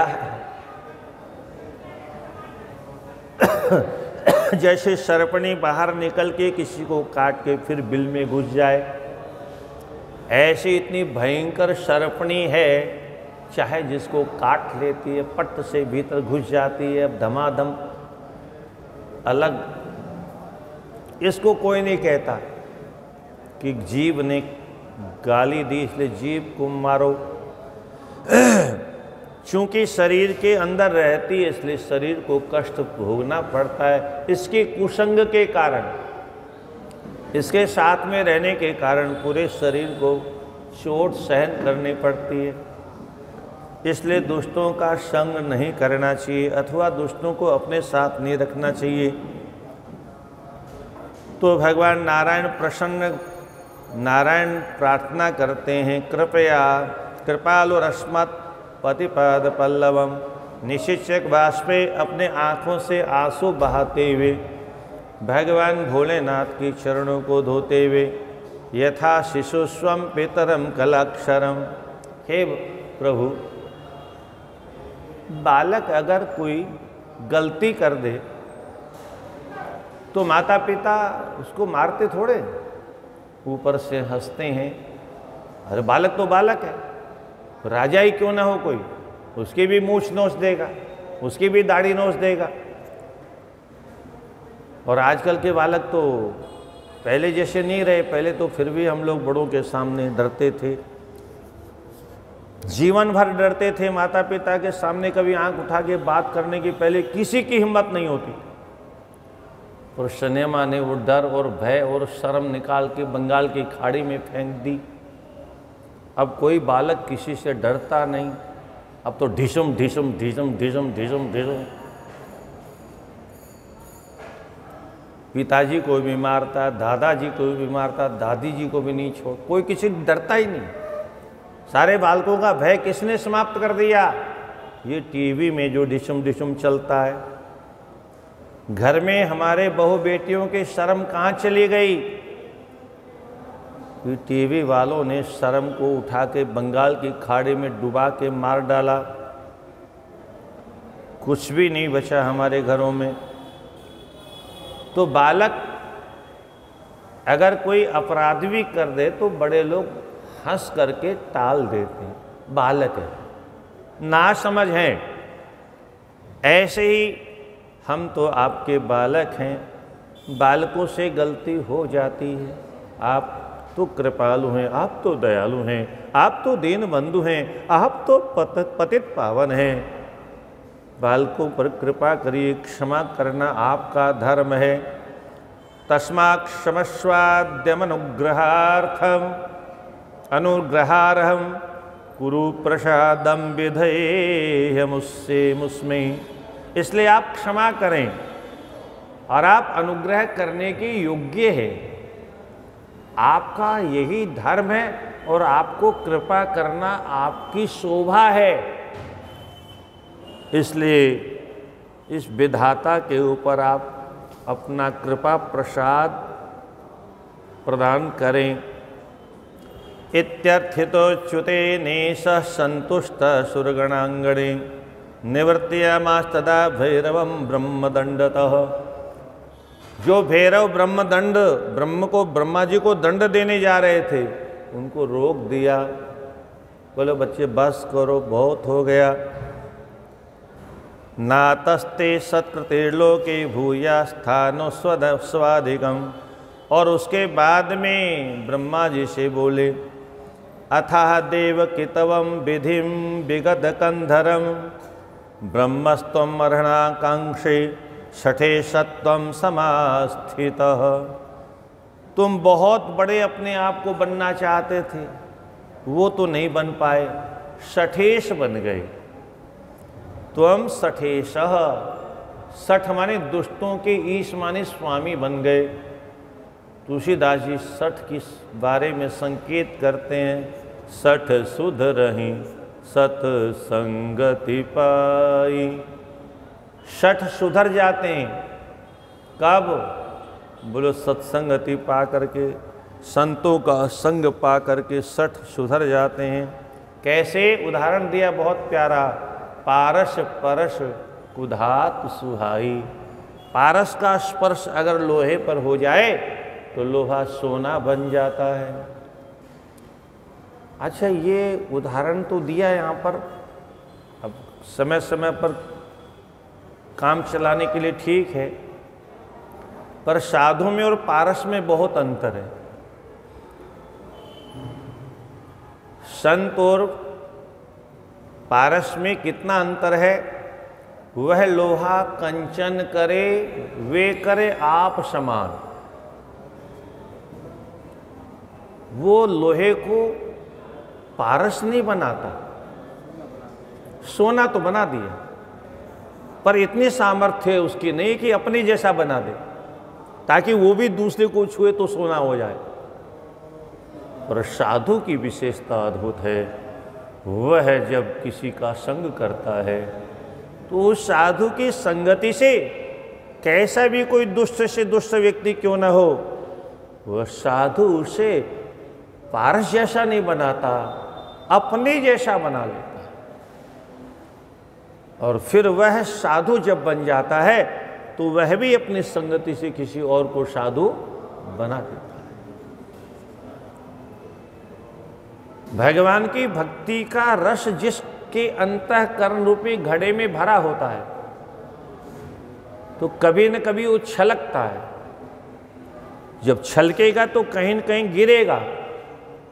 ऐसे ही किसी गोपी के अंतःकरण से निकला हुआ प्रेम का प्रसाद किसी अभागे के ऊपर अगर गिर गया तो उसको भी कृपा का, प्रेम का प्रसाद मिल जाता है।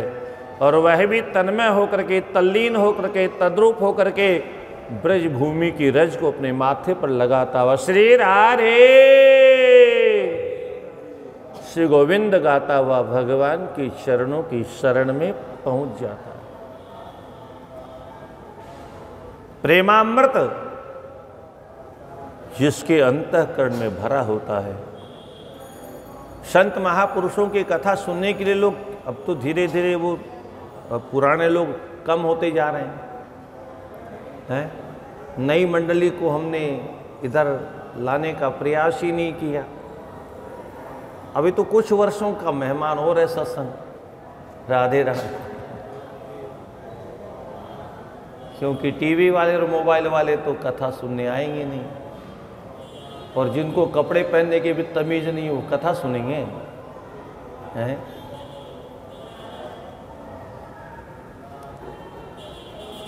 उनको कोई पश्चाताप नहीं है, वो तो पुराने लोगों को देख के हंसते हैं। पुराने लोग, अलग बात है उनको भी देख के थोड़ा हंस लेते हैं, पर वो उसकी परवाह नहीं करते। वो कहते हैं बाबा आदम के ज़माने के लोग हैं ये।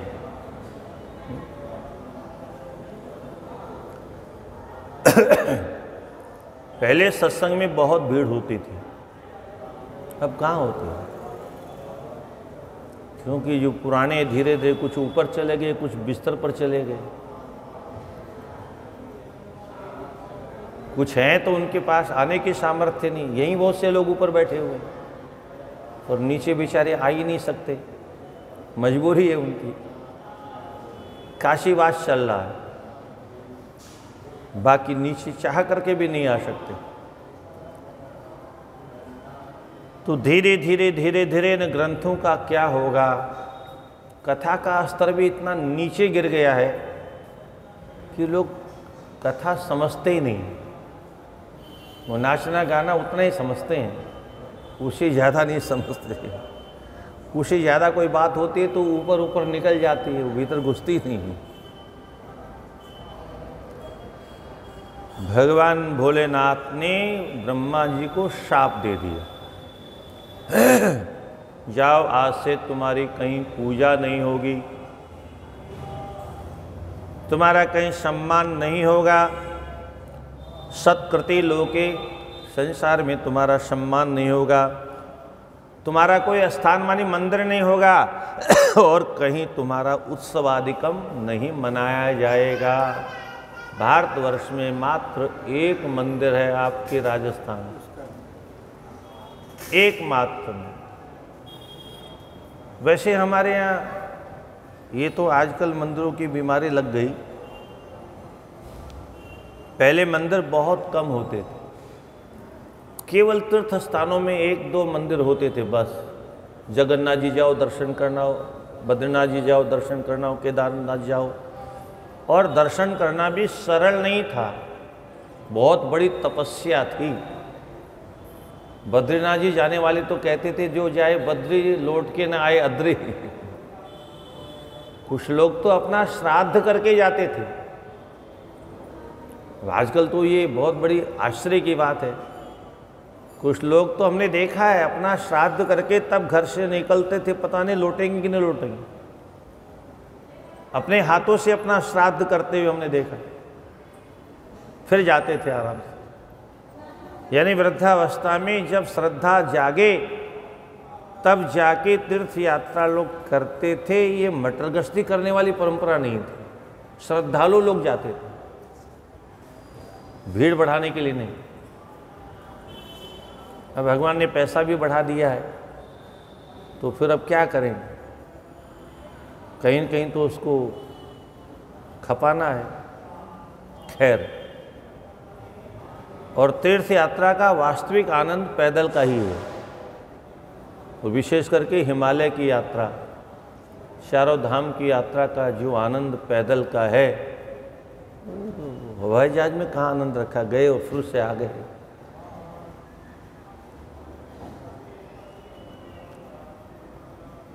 पहले मंदिर ज़्यादा किसी के नहीं होते थे, और आज भी इंद्र के मंदिर कहाँ हैं, वरुण के मंदिर कहाँ हैं, सूर्य का एक आध मंदिर वो भी जीर्ण शीर्ण पड़ा हुआ, कोई पूछता नहीं। कोणार्क में शिव जी का बहुत पुराना क्या है, वो कुछ नहीं, वहाँ घंटी भी नहीं बजती, केवल लोग देख नहीं जाते। क्यों नहीं ज़्यादा मंदिर होते थे? ज़्यादा मंदिर होने से ज़्यादा श्रद्धा पैदा नहीं होती। आज इतने मंदिर हो गए हैं कि मंदिर के सामने से निकलने वाला ऐसे भी नहीं करता है। हम आप सब उसी में हैं, किसी मंदिर के सामने इतना भी नहीं झुकते। जूता खोलना तो बहुत दूर की बात है, अंदर जाना तो बहुत दूर की बात है, सड़क पर जूता खोल के प्रणाम करना तो बहुत दूर की बात है, बिना जूता खोले ही केवल ऐसे कर लें वह भी नहीं होता, क्योंकि हमने मंदिरों की महिमा को समाप्त कर दिया। आज भी लोग मंदिर बनाने में लगे हुए हैं। कभी आपके दिमाग में आए भूल करके नहीं बनाना। आपको नहीं मालूम मंदिर कैसा होना चाहिए, सारे शास्त्रों में लिखा है मंदिर कैसा होना चाहिए, किस स्थिति में मंदिर बनाना चाहिए, और कितनी सुविधा मंदिर के लिए, कितनी ज़मीन, कितनी जायदाद, कितने मकान, कितनी दुकान, कितने गांव, ताकि भविष्य में पूजा चलती रहे। आज आपने बना दिया, पता नहीं कल आपकी औलाद नहीं करे, किसको पाप लगेगा? आप तो चले गए। गाँव में, देहातों में बहुत से मंदिरों को आप देखते हैं, वहाँ पर कोई पूजा नहीं होती, कोई भोग नहीं लगता, और जहाँ मंदिर हैं वहाँ भी भोग। बड़े शहरों में बहुत से मंदिर तो शीशे में रहते हैं, शीशे में पैक। शोरूम में और उसमें क्या अंतर है? कभी आरती नहीं होती, कभी पूजा नहीं होती, कभी स्नान नहीं होता, कभी ध्यान नहीं, कुछ नहीं होता।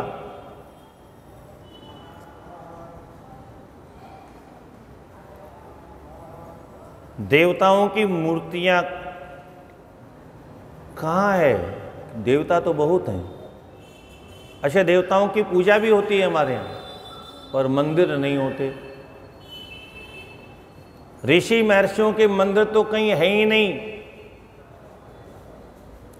आजकल भूत प्रेतों के मंदिर बहुत बनने लग गए।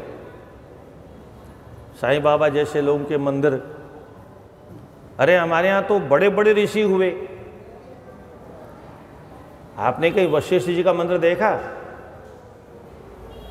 कहीं पाराशर जी का मंदिर, व्यास जी का मंदिर देखा? नारद जी का मंदिर देखा? सनकादि गणों का मंदिर देखा? कि क्या साईं बाबा से कमजोर थे?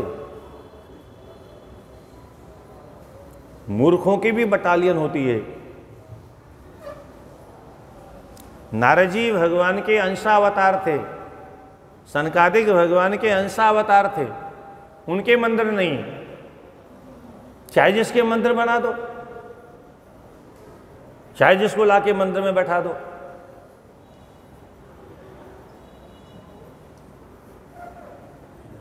अजीब मूर्खता लोगों को, लोग जानते ही नहीं। इतना ही नहीं, एक ने मंदिर बना दिया 40 फुट का, तो दूसरा 50 फुट का, तो तीसरा 60 फुट का। ये क्या बीमारी है भाई? वो लंबे हनुमान जी, लंबे शंकर जी, लंबे गणेश जी, क्या है ये? जजमान खड़ा होके देखे वहां धूप में, जिस धूप में भगवान खड़े हैं वहां जजमान खड़ा होके देखे, 2-4 घंटे उसे पता चलेगा कि धूप में कैसा मजा आता है। भगवान को धूप में खड़ा कर रहे हो, भगवान को तुमने क्या बना रखा है? सर्दी वो सहन करे, गर्मी वो सहन करे, बरसात वो सहन करे, पाप हम करते हैं, फल वो भोगें। आले दर्जे की मूर्खता पता नहीं कहां से शुरू हुई। जिसको देखो एक बार सब लग गए लाइन से।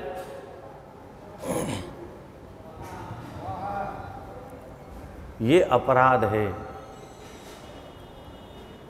भगवान के प्रति भावना अगर नहीं है, भाव नहीं है, श्रद्धा नहीं है, प्रेम नहीं है, हम तो अपने शरीर को सर्दी से बचाते हैं, गर्मी से बचाते हैं, वर्षा से बचाते हैं। भगवान के प्रति इतना भी भाव नहीं।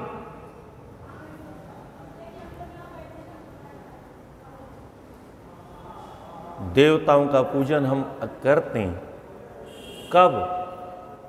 जब कोई नया घर बना तो सारे देवताओं को बुलाते हैं। पंडित जी को बुलाया, पंडित जी ने एक चौकी बनाई, चौकी पर और रोली मोली रखी, एक सुपारी रखी, चावल रखा, और वहीं सारे देवताओं को बुला लेते, वहीं पूजा करवा देते। कब तक? जब तक कार्यक्रम चलेगा तब तक, सप्ताह जब तक हो गई, सारे देवताओं की पूजा हो गई। विवाह शादी में तो केवल गोबर के गणेश में सभी देवताओं की पंडित जी पूजा करवा देते, एक ही थाली में सब देवताओं की। और देवता भी बड़े सीधे हैं, जहां बुलाओ वहीं आ जाते हैं। और 2-4 दिन बाद पूजा हो गई, उसके बाद में गच्छ गच्छ सुर श्रेष्ठ स्वस्थानम सुरेश्वर, पधारो महाराज पधारो। जब दोबारा जरूरत होगी तो फिर आ जाना। आपको कहाँ रखेंगे? घर में इतनी जगह कहाँ है कि एक कमरा देवताओं के लिए? ऐसे ही धरती पर अगर आप मंदिर ही मंदिर बनाना शुरू करोगे, साईं बाबा के, फलाना बाबा के, ये धरती तो उतनी है जितनी परमात्मा ने बनाई, आप तो बढ़ा नहीं सकते। अपने कमाने के लिए, अपने पापी पेट को भरने के लिए भूत प्रेतों को भगवान बना करके पूजा करना बंद करो। देने वाला सबको एक ही है, दाता एक राम, दाता एक राम, भिखारी सारी दुनिया, दाता एक राम। जो रमापति भगवान है वही एकमात्र दाता हैं। लक्ष्मी जी उन्हीं के पास है और किसी के पास में कुछ भी नहीं है। अब कोई कहे कि हमको तो मिलता है, अरे तुम्हारे जो भाग्य में है वो तुम्हें मिलता है, उस भूत की औकात नहीं है जो तुम्हें दे दे। तो जिंदा जब तक रहा तो उसे पेट भर को रोटी नहीं मिलती।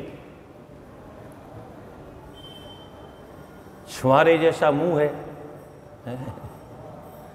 सूखी हुई अमिया जैसा चेहरा है, मुंह में दांत नहीं, पेट में हाथ नहीं, बोले भगवान है। अरे कब शकल तो देखो कम से कम। भगवान कैसे होते हैं?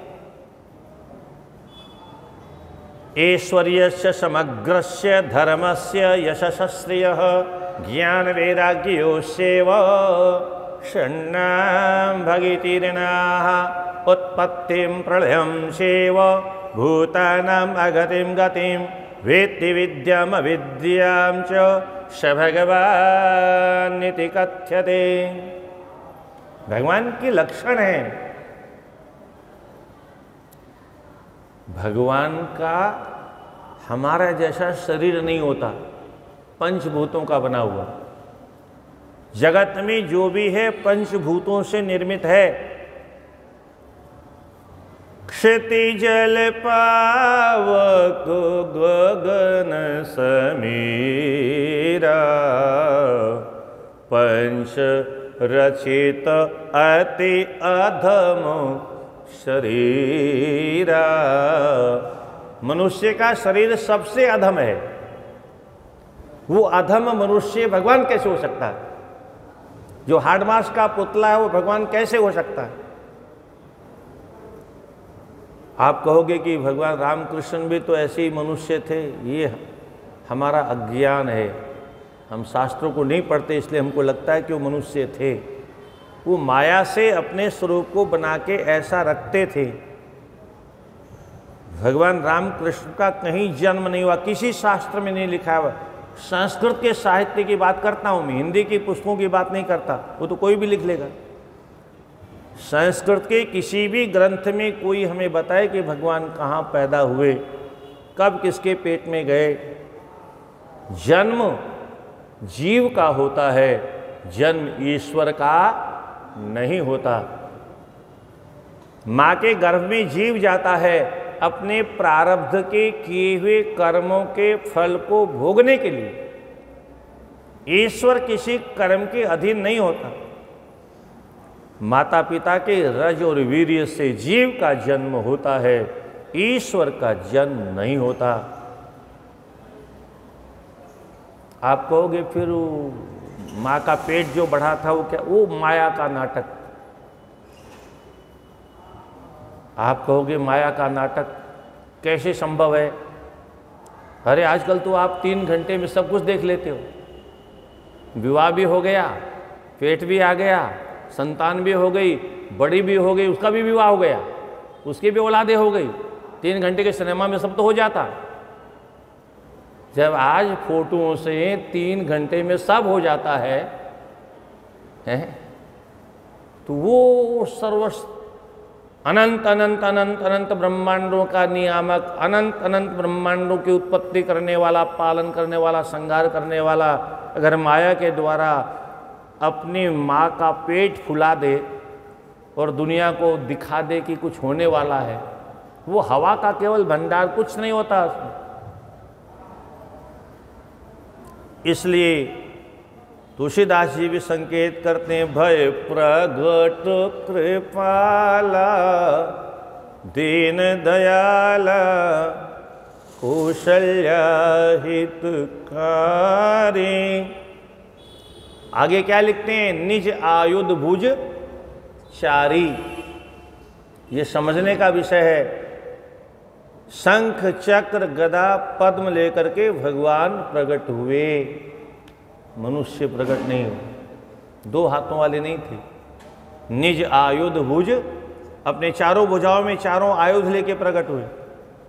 वो तो बाद में माँ ने कहा कीजिए शिशु लीला, तब सुने वचन सुजाना, रोदन ठाना कोई बालक, तब बालक बन।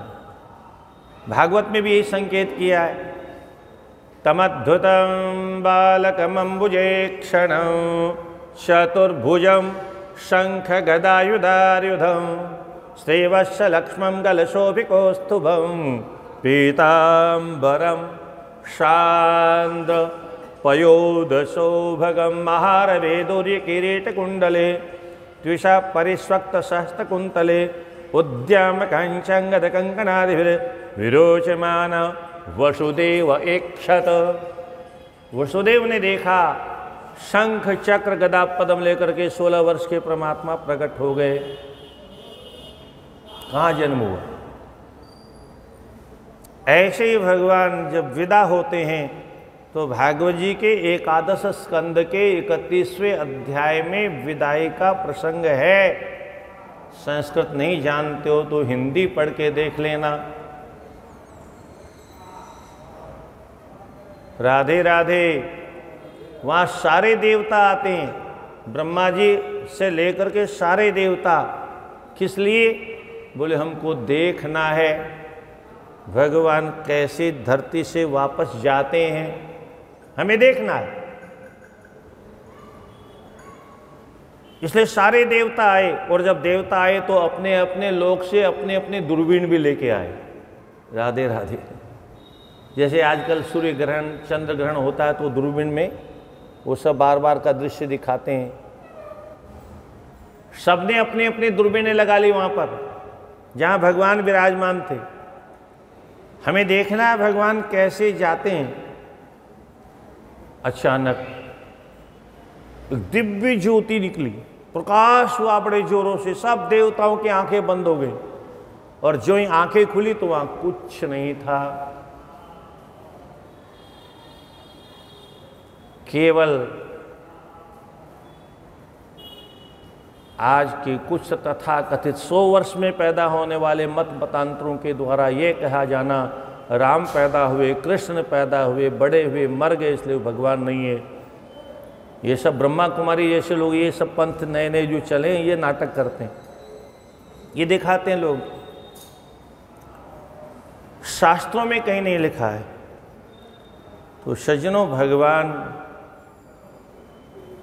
भगवान होते हैं, जीव भगवान नहीं हो सकता, मनुष्य भगवान नहीं हो सकता। ऋषि महर्षि चाहे जितने बड़े हों, पर उनका मंदिर नहीं बनता। अगर मंदिर बनने लगता, बहुत ध्यान से सुनिए, आजकल का ये प्रसंग बहुत जरूरी है। अगर हमारे यहाँ ऋषियों का मंदिर बनने लग जाता तो अपने अपने पूर्वज, हमारे जो ऋषि थे, सब अपने अपने एक एक मंदिर बना देते। सनक, संदन, सनातन, 4-4 मंदिर एक घर में बनते तो पता नहीं कितने करोड़ों मंदिर बन जाते। नारद जी के कितने करोड़ों भक्त होते, वशिष्ठ जी के कितने करोड़ों भक्त होते, मरीचि के, अंगिरा के, पुलह के, पुलस्त्य के, भृगु के, भारद्वाज के, मार्कंडे महर्षि के, सब। अब एक से एक ऋषि है, किस किस का नाम गिनाऊं आपको? अरबों खरबों ऋषि। परिणाम क्या होता? धरती पर एक पैर रखने की जगह किसी इंसान के लिए बचती ही नहीं। इतने बड़े बड़े ऋषि हुए। अगर साईं बाबा की तरह से उनके मंदिर बनने लग गए होते तो धरती पर आज कहीं जगह नहीं मिलती। कहाँ हमारी गाय रहती, कहाँ हमारी भैंस रहती, कहाँ हमारी कार होती, कहाँ अस्पताल होते, कहाँ रेलवे स्टेशन होता। इतने अनंत अनंत अनंत अनंत ऋषि हमारे देश में हुए, सृष्टि के आदि से लेकर के, और हिमालय की कंदराओं में तपस्या करते करते सब वही चले गए। किसी का नाम भी नहीं मालूम लोग। इसका तात्पर्य क्या है? हमारे यहाँ व्यक्ति की पूजा नहीं होती। अगर व्यक्ति की पूजा होने लग जाए, हार्ड मास की पुतले की पूजा होने लग जाए, तो हर आदमी, कौन नहीं चाहेगा हमारा मंदिर नहीं बने? हर पैसे वाला अपना मंदिर बना देगा। इंसान कहाँ रहेगा भाई? इसलिए हमारे ऋषि महर्षियों ने बहुत दिव्य दृष्टि से विचार किया और व्यक्ति पूजा को महत्व दिया नहीं, देव पूजा को भी महत्व उतना ही दिया। बस सुपारी में बुला लो, विदा कर दो। ये तो कलयुग में लोगों ने मंदिरों बनाने का बाउंडर शुरू कर दिया, क्योंकि किसी की जेब से पैसा निकालना है तो एक ही रास्ता है, मंदिर बनाना है। रसीद छपा लो, मंदिर बनाना है। अब आदमी मंदिर के नाम पर कुछ न कुछ देगा ही देगा। अच्छा, भीख मांग के मंदिर बनाना है, तुम्हारे पुरखे कह के मर गए थे क्या कि भीख मांग के मंदिर बनाना है? ये केवल लोगों से धन लूटने का साधन मात्र है। मंदिर बनाना चाहिए, मंदिर का विरोध नहीं है हमारे यहाँ, पर गली गली में मंदिर बनाना चाहिए। लड्डू गोपाल की पूजा घर में करिए, जुगल जोड़ी भगवान की पूजा करिए, राधा कृष्ण की पूजा करिए, सीताराम भगवान की पूजा करिए, लक्ष्मी नारायण भगवान के घर में पूजा करिए, शालिग्राम भगवान के घर में पूजा करिए। पूजा अवश्य करनी चाहिए। प्रत्येक घर में भगवान की पूजा होनी चाहिए। पर वो चल मूर्ति है, कहीं भी चली जाए कहीं भी आ जाएगी। इतने बड़े घर में छोटा सा बटुआ रखें तो क्या दिक्कत है? पूजा अवश्य होनी चाहिए। क्यों? घर में अगर भगवान नहीं है तो भोग किसको लगाएंगे? बिना भोग लगाए अगर भोजन करेंगे तो जहर है, और जहर खाएंगे तो केवल बीमारियां होगी और कुछ नहीं होगा। यज्ञ शिष्टा संतो मुच्यन्ते सर्व किल्बिषेः। यज्ञ से अवशिष्ट जो प्रसाद है वो सभी प्रकार के पापों को समाप्त करने के सामर्थ्य रखता है। इसलिए भगवान को भोग लगा करके ही सब कुछ पाना चाहिए। भगवान को भोग लगाने के बाद में उसमें हम तुलसी पधराते हैं। तुलसी क्यों पधराते हैं?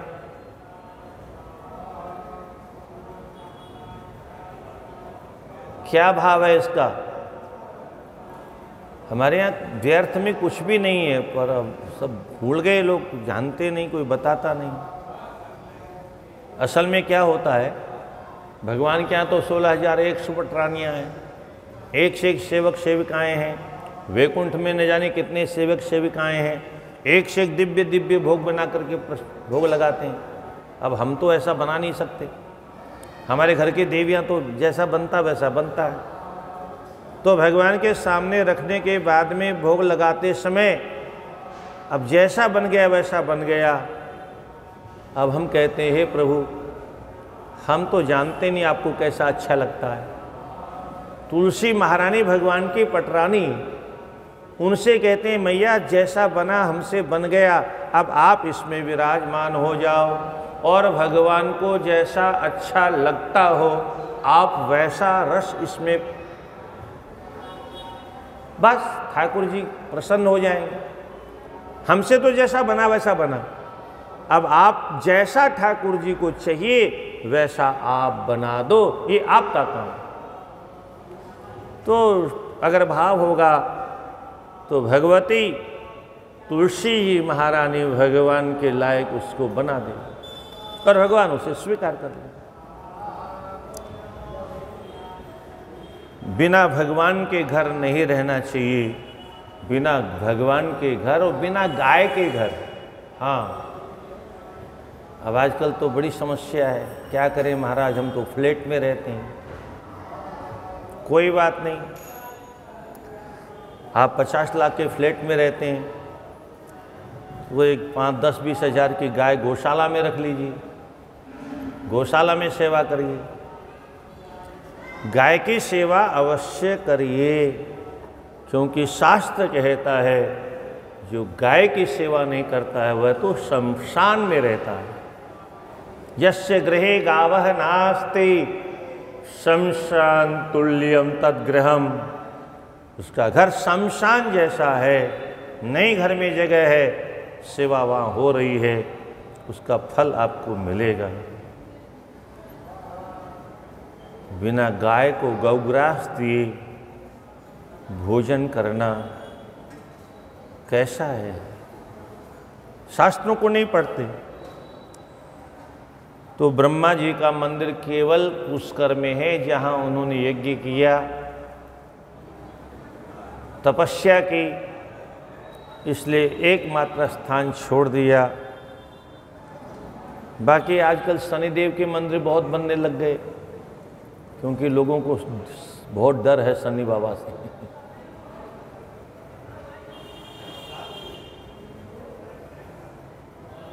हनुमान जी से डरते हैं तो हनुमान जी के मंदिर भी बहुत बना लिए, पर कल हनुमान जी का क्या होगा, क्योंकि वहाँ जाके हनुमान चालीसा पढ़ने वाला कोई नहीं रहेगा। और हमारे यहाँ पुजारियों को कोई तनख्वाह देने वाला भी नहीं है। बाकी लोगों को तो तनख्वाह भी मिल जाती है बहुत से प्रांतों में।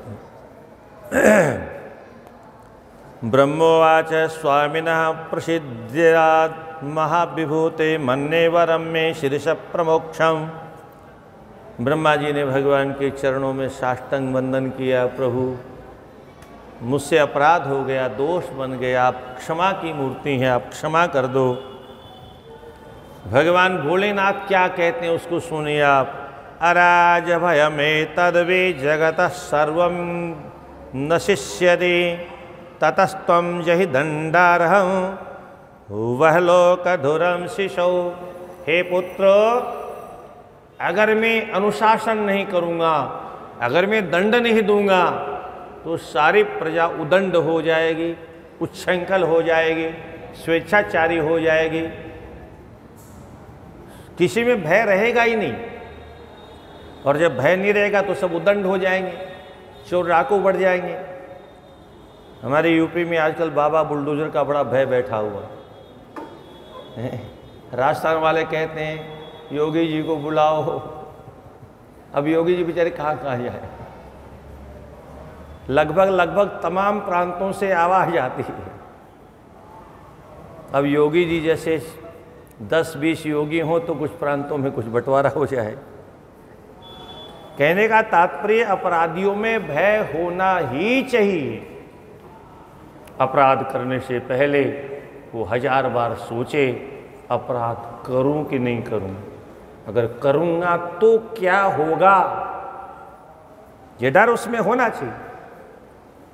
और ये डर एक राजा ही स्थापित कर सकता है, एक शासक ही स्थापित कर सकता है, और भगवान सबसे बड़े शासक हैं, उनसे बड़ा शासक कोई नहीं। और इसलिए भगवान कहते हैं अराज भय में तद्वे जगतः सर्वं नशिष्यते। अगर मैं शासन नहीं करूं तो सारा मेरा समाज नष्ट हो जाएगा, प्रजा मेरी नष्ट हो जाएगी। इसलिए तुमको मैंने दंड देने के लिए इतना प्रसाद तो तुमको दिलवाया। जिस मस्तिष्क से तुमने असत्य बोला वह मस्तिष्क तुम्हारा साफ किया। इसका एक सीधा सा अर्थ यह है, पुराने जमाने में जिस अंग से अपराध किया जाता था वह अंग काट दिया जाता था। और ये सृष्टि के प्रारंभ में भगवान ने ब्रह्मा जी को दंड देकर के दिखाया।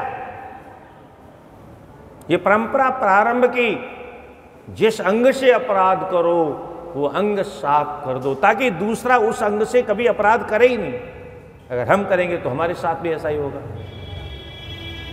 पर बाद वाले लोगों ने ये परंपरा को बंद कर दिया, अपराधियों को संरक्षण देना प्रारंभ कर दिया, उनको पालना पोषना शुरू कर दिया। इसलिए समाज में अपराधियों की बाढ़ आ गई। अब तुम क्षमा याचना करते हो तो तुमको मैं वर देता हूँ। वरम ददामि ते तत्र गृहाण दुर्लभम परम वेतानिके गृहेषु यज्ञेषु च भवान गुरु। अब जितने भी बड़े बड़े यज्ञ होंगे उनमें गुरुत्व आपका ही प्रमुख, आप ही रहेंगे। बिना ब्रह्मा के कोई यज्ञ नहीं होता। तो सभी यज्ञों में और गृह सूत्र आदि के मंत्रों के द्वारा जितने भी कार्य संपादन होते हैं उसमें आपकी प्रमुखता होगी, आपकी सब जगह पूजा होगी। निष्फल त्वदृते यज्ञ सांगश दक्षिणः। अगर त्वदृते माने आपके बिना अगर कोई यज्ञ होगा वह यज्ञ निष्फल हो जाएगा, उसका कोई फल नहीं मिलेगा। चाहे वह सांगश सांगोपांग माने विधि पूर्वक क्यों न हो, अथवा स दक्षिणः दक्षिणा के साथ में क्यों न हो, पर अगर वहाँ ब्रह्मा जी नहीं है तो निरीक्षण कौन करेगा। मंत्र अशुद्ध हो रहे हैं, सामग्री अशुद्ध है, इसको कौन देखेगा। इसको ब्रह्मा जी अपनी दृष्टि से देखते हैं। इसलिए ब्रह्मा जी के बिना यज्ञ निष्फल हो जाएगा। था देव कितवः केतकम कूट साक्षिणः। मैंने झूठी देने वाले जो तुम्हारा मस्तिष्क काट दिया, तुमको दंड दे करके तुमको दोष से रहित कर दिया। अपराध करने के बाद में दंड मिल जाए तो अपराध समाप्त हो जाता। अच्छा, अपराध का दंड देने वाले को पाप नहीं लगता। जैसे राजा ने किसी को फांसी लगाई तो राजा को तो पाप लगना चाहिए, उसने जीव हिंसा की, पर उसको पाप नहीं लगता। क्यों? कई कारण है इसमें। एक तो अपराधी अपराध से बच गया, जिंदा रहता तो न जाने और कितने अपराध करता और कितने पाप उसके बढ़ते। उतने पाप राजा ने बचा दिए, उसका पुण्य राजा को मिला। फिर अगर वो जिंदा रहता तो न जाने कितनों को मारता, उतनों की मौत बचाने से उसका पुण्य राजा को मिला। इसलिए किसी दोषी को दंड देने पर, हाँ, निरपराधी को दंड देने पर राजा को दोष अवश्य लगता है। अब भगवान उस केतकी पुष्प के सामने देख के बोले, अब तुम सुनो बचवा, तुम्हारा क्या होगा? तुमने झूठी गवाही क्यों दी? झूठी गवाही देने वालों को भी दंड देना चाहिए। और आज तो लगभग 100% गवाही झूठी दी जाती है। क्या पैसा लेकर के कुछ भी बुलवा लो। अथाह देव कितवः केतकम कूट साक्षिणः, तुमने झूठी गवाही दी, इसलिए रे रे चे केतक दुष्टस्तम शठ दूरमितो ब्रज, खबरदार यहाँ से भाग जाओ, मेरी आंखों से दूर हो जाओ। ममापि प्रेम थे पुष्पे माँ भूत पूजा स्त्वित परम, आज से मैं संसार के सभी पूजा करने वालों को आदेश देता हूँ, इस पुष्प से मेरी पूजा नहीं होनी चाहिए। अच्छा, पुराने ज़माने में पुष्प भी बड़े गजब के होते थे। अब वो क्या कहता है, जरा उसकी भाषा सुनी, बहुत गजब की बात कहता है। केतक उवाच नमस्ते नाथ मे जन्म निष्फलं भवदाज्ञया सफलं क्रियतां तात क्षम्यतां मम किल्बिषम्। हे नाथ, आपने कह दिया कि आज से मेरे द्वारा आपकी पूजा नहीं होगी, तो मेरा तो जन्म बेकार चला गया। मेरा आखिर जन्म क्यों हुआ? इसलिए जो अपराध हुआ वो तो हुआ, अब उसे क्षमा कर दें, मेरे अपराध को माफ़ कर दें। आगे की बात सुनने लायक है। ज्ञाना ज्ञान कृतं पापम नाशत्वेव ते स्मृति तादृशे त्वदृष्टे में मिथ्या दोष कुतो भवेद। मैंने जान के अपराध किया अथवा अनजान में अपराध किया, मैंने अपराध किया मैं मानता हूँ, पर मैं अब आपका दर्शन कर रहा हूँ, भगवान विष्णु का दर्शन कर रहा हूँ, ब्रह्मा जी का दर्शन कर रहा हूँ, सभी देवताओं का दर्शन कर रहा हूँ। मैं आपसे पूछता हूँ, क्या अब भी मेरा पाप शेष रह गया? अब भी मेरा पाप अवशिष्ट बच गया? अगर आपका दर्शन करने के बाद में भी पाप शेष रह गया, तो इस पाप का प्रायश्चित कहाँ होगा? ऐसी भाषा बाली ने प्रयोग की थी। है? प्रभु अजहू में पापी, प्रभु अजहू, अब भी मैं पापी हूं। तो आप बताइए, आपके दर्शन का फल क्या है? अगर मैं पापी हूं तो आपके दर्शन का फल क्या है? और आपके दर्शन का फल है कि पापी का पाप नष्ट हो जाता है। तो आप बताइए, आपके दर्शन करने के बाद मेरा पाप नष्ट हुआ कि नहीं? और अगर नष्ट हो गया तो आपने मुझे पापी कैसे कहा? अथवा कह दीजिए कि मेरे अंदर वो सामर्थ्य नहीं रही, पापी के पाप को समाप्त करने की मेरे पास में सामर्थ्य नहीं रही, मेरी मजबूरी है। भगवान निरुत्तर हो गए, चुप हो गए। कभी कभी भक्तों के सामने भगवान को मौन हो जाना पड़ता है। अचल करऊं तनु राखऊं ताता, मुख मुस्काई कही ते ही बाता। भगवान इतने प्रसन्न हो गए, इतने प्रसन्न हो गए, बोले जाओ, मैं तुम्हें अभय दान देता हूँ और मैं तुम्हारी मृत्यु को रोक देता हूँ, नहीं आएगी तुम्हें मौत अब। अचल करो तनु राखो ताता। बाली ने कहा, आप बोल तो बहुत अच्छा रहे हो, पर मुझे एक बात बताओ, इस समय जो मैं आपका दर्शन करते हुए मर रहा हूं, क्या दोबारा जब कभी मेरी मृत्यु आएगी तब कभी क्या यह सौभाग्य मुझे मिलेगा? क्या आप मेरे सामने होंगे? क्या आपका दर्शन करते हुए मुझे मृत्यु की ओर जाने का अवसर दर्शन करते करते मिलेगा? भगवान बोले, देखो बाली, ये सुयोग तो जीवन में कभी कभी आता है, रोज रोज नहीं आता। शुभ मुहूर्त रोज नहीं आता। शुभ मुहूर्त तो ग्रह नक्षत्रों के योग से आता है।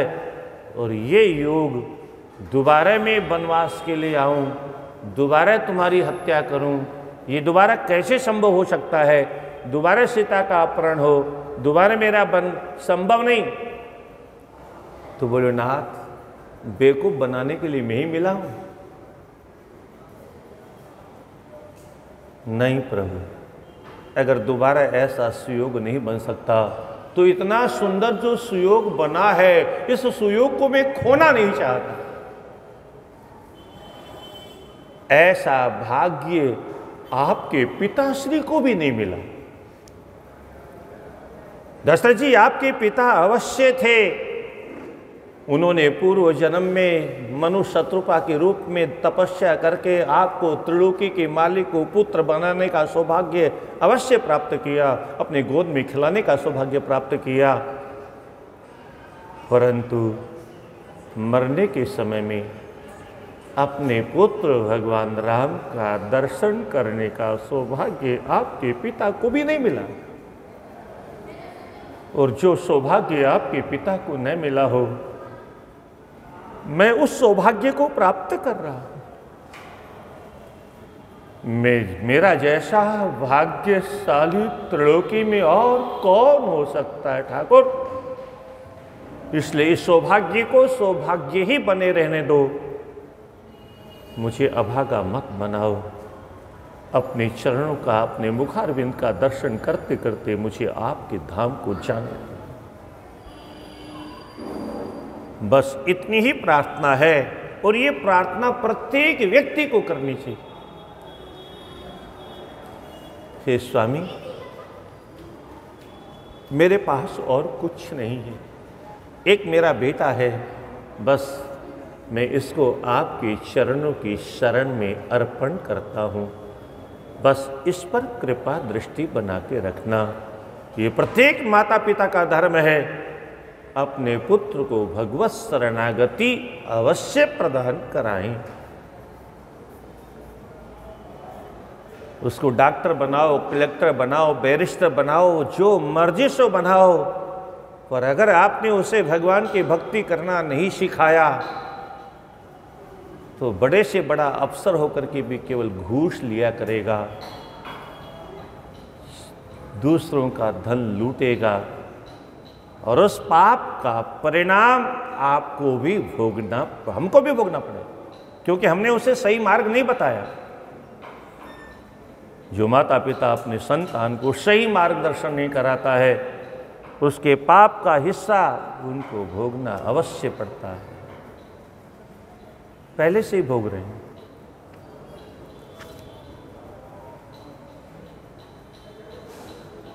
भगवान की लीला बहुत अद्भुत है सज्जनों। भगवान ने प्रसन्न होकर के उस केतकी से कहा, तथा स्तुतस्तु भगवान केतकेन सभास्थले न मे त्वद्धारणं योग्यम सत्यभाग महेश्वर। देखो, मैंने जो तुमसे कह दिया कि तुम्हारे द्वारा मेरी पूजा नहीं होगी, ये तो सत्य है, पर कोई बात नहीं। ये जो मेरे अंश हैं, ब्रह्मा जी तुम्हारे पुष्प से पूजा करवाएंगे, विष्णु की पूजा भी तुम्हारे द्वारा होगी, अन्य देवताओं की पूजा भी तुम्हारे द्वारा होगी। तो मर्यास्त्वाम धरिष्यन्ति जन्मते सफलम ततः। ये जो मेरे देवता हैं, ये सब तुम्हें स्वीकार करेंगे, और इनके द्वारा स्वीकार करने से तुम्हारा जन्म व्यर्थ नहीं होगा, तुम्हारा जन्म सफल हो जाएगा।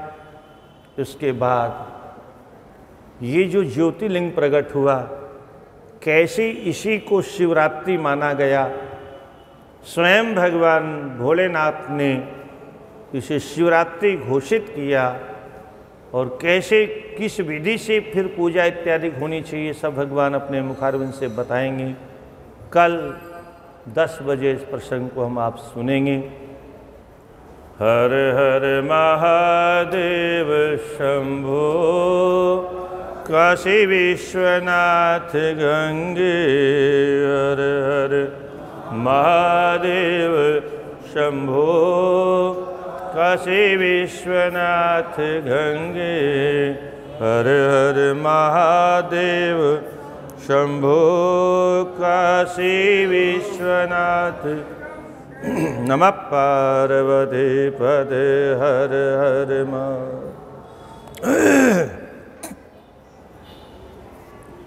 नारायण।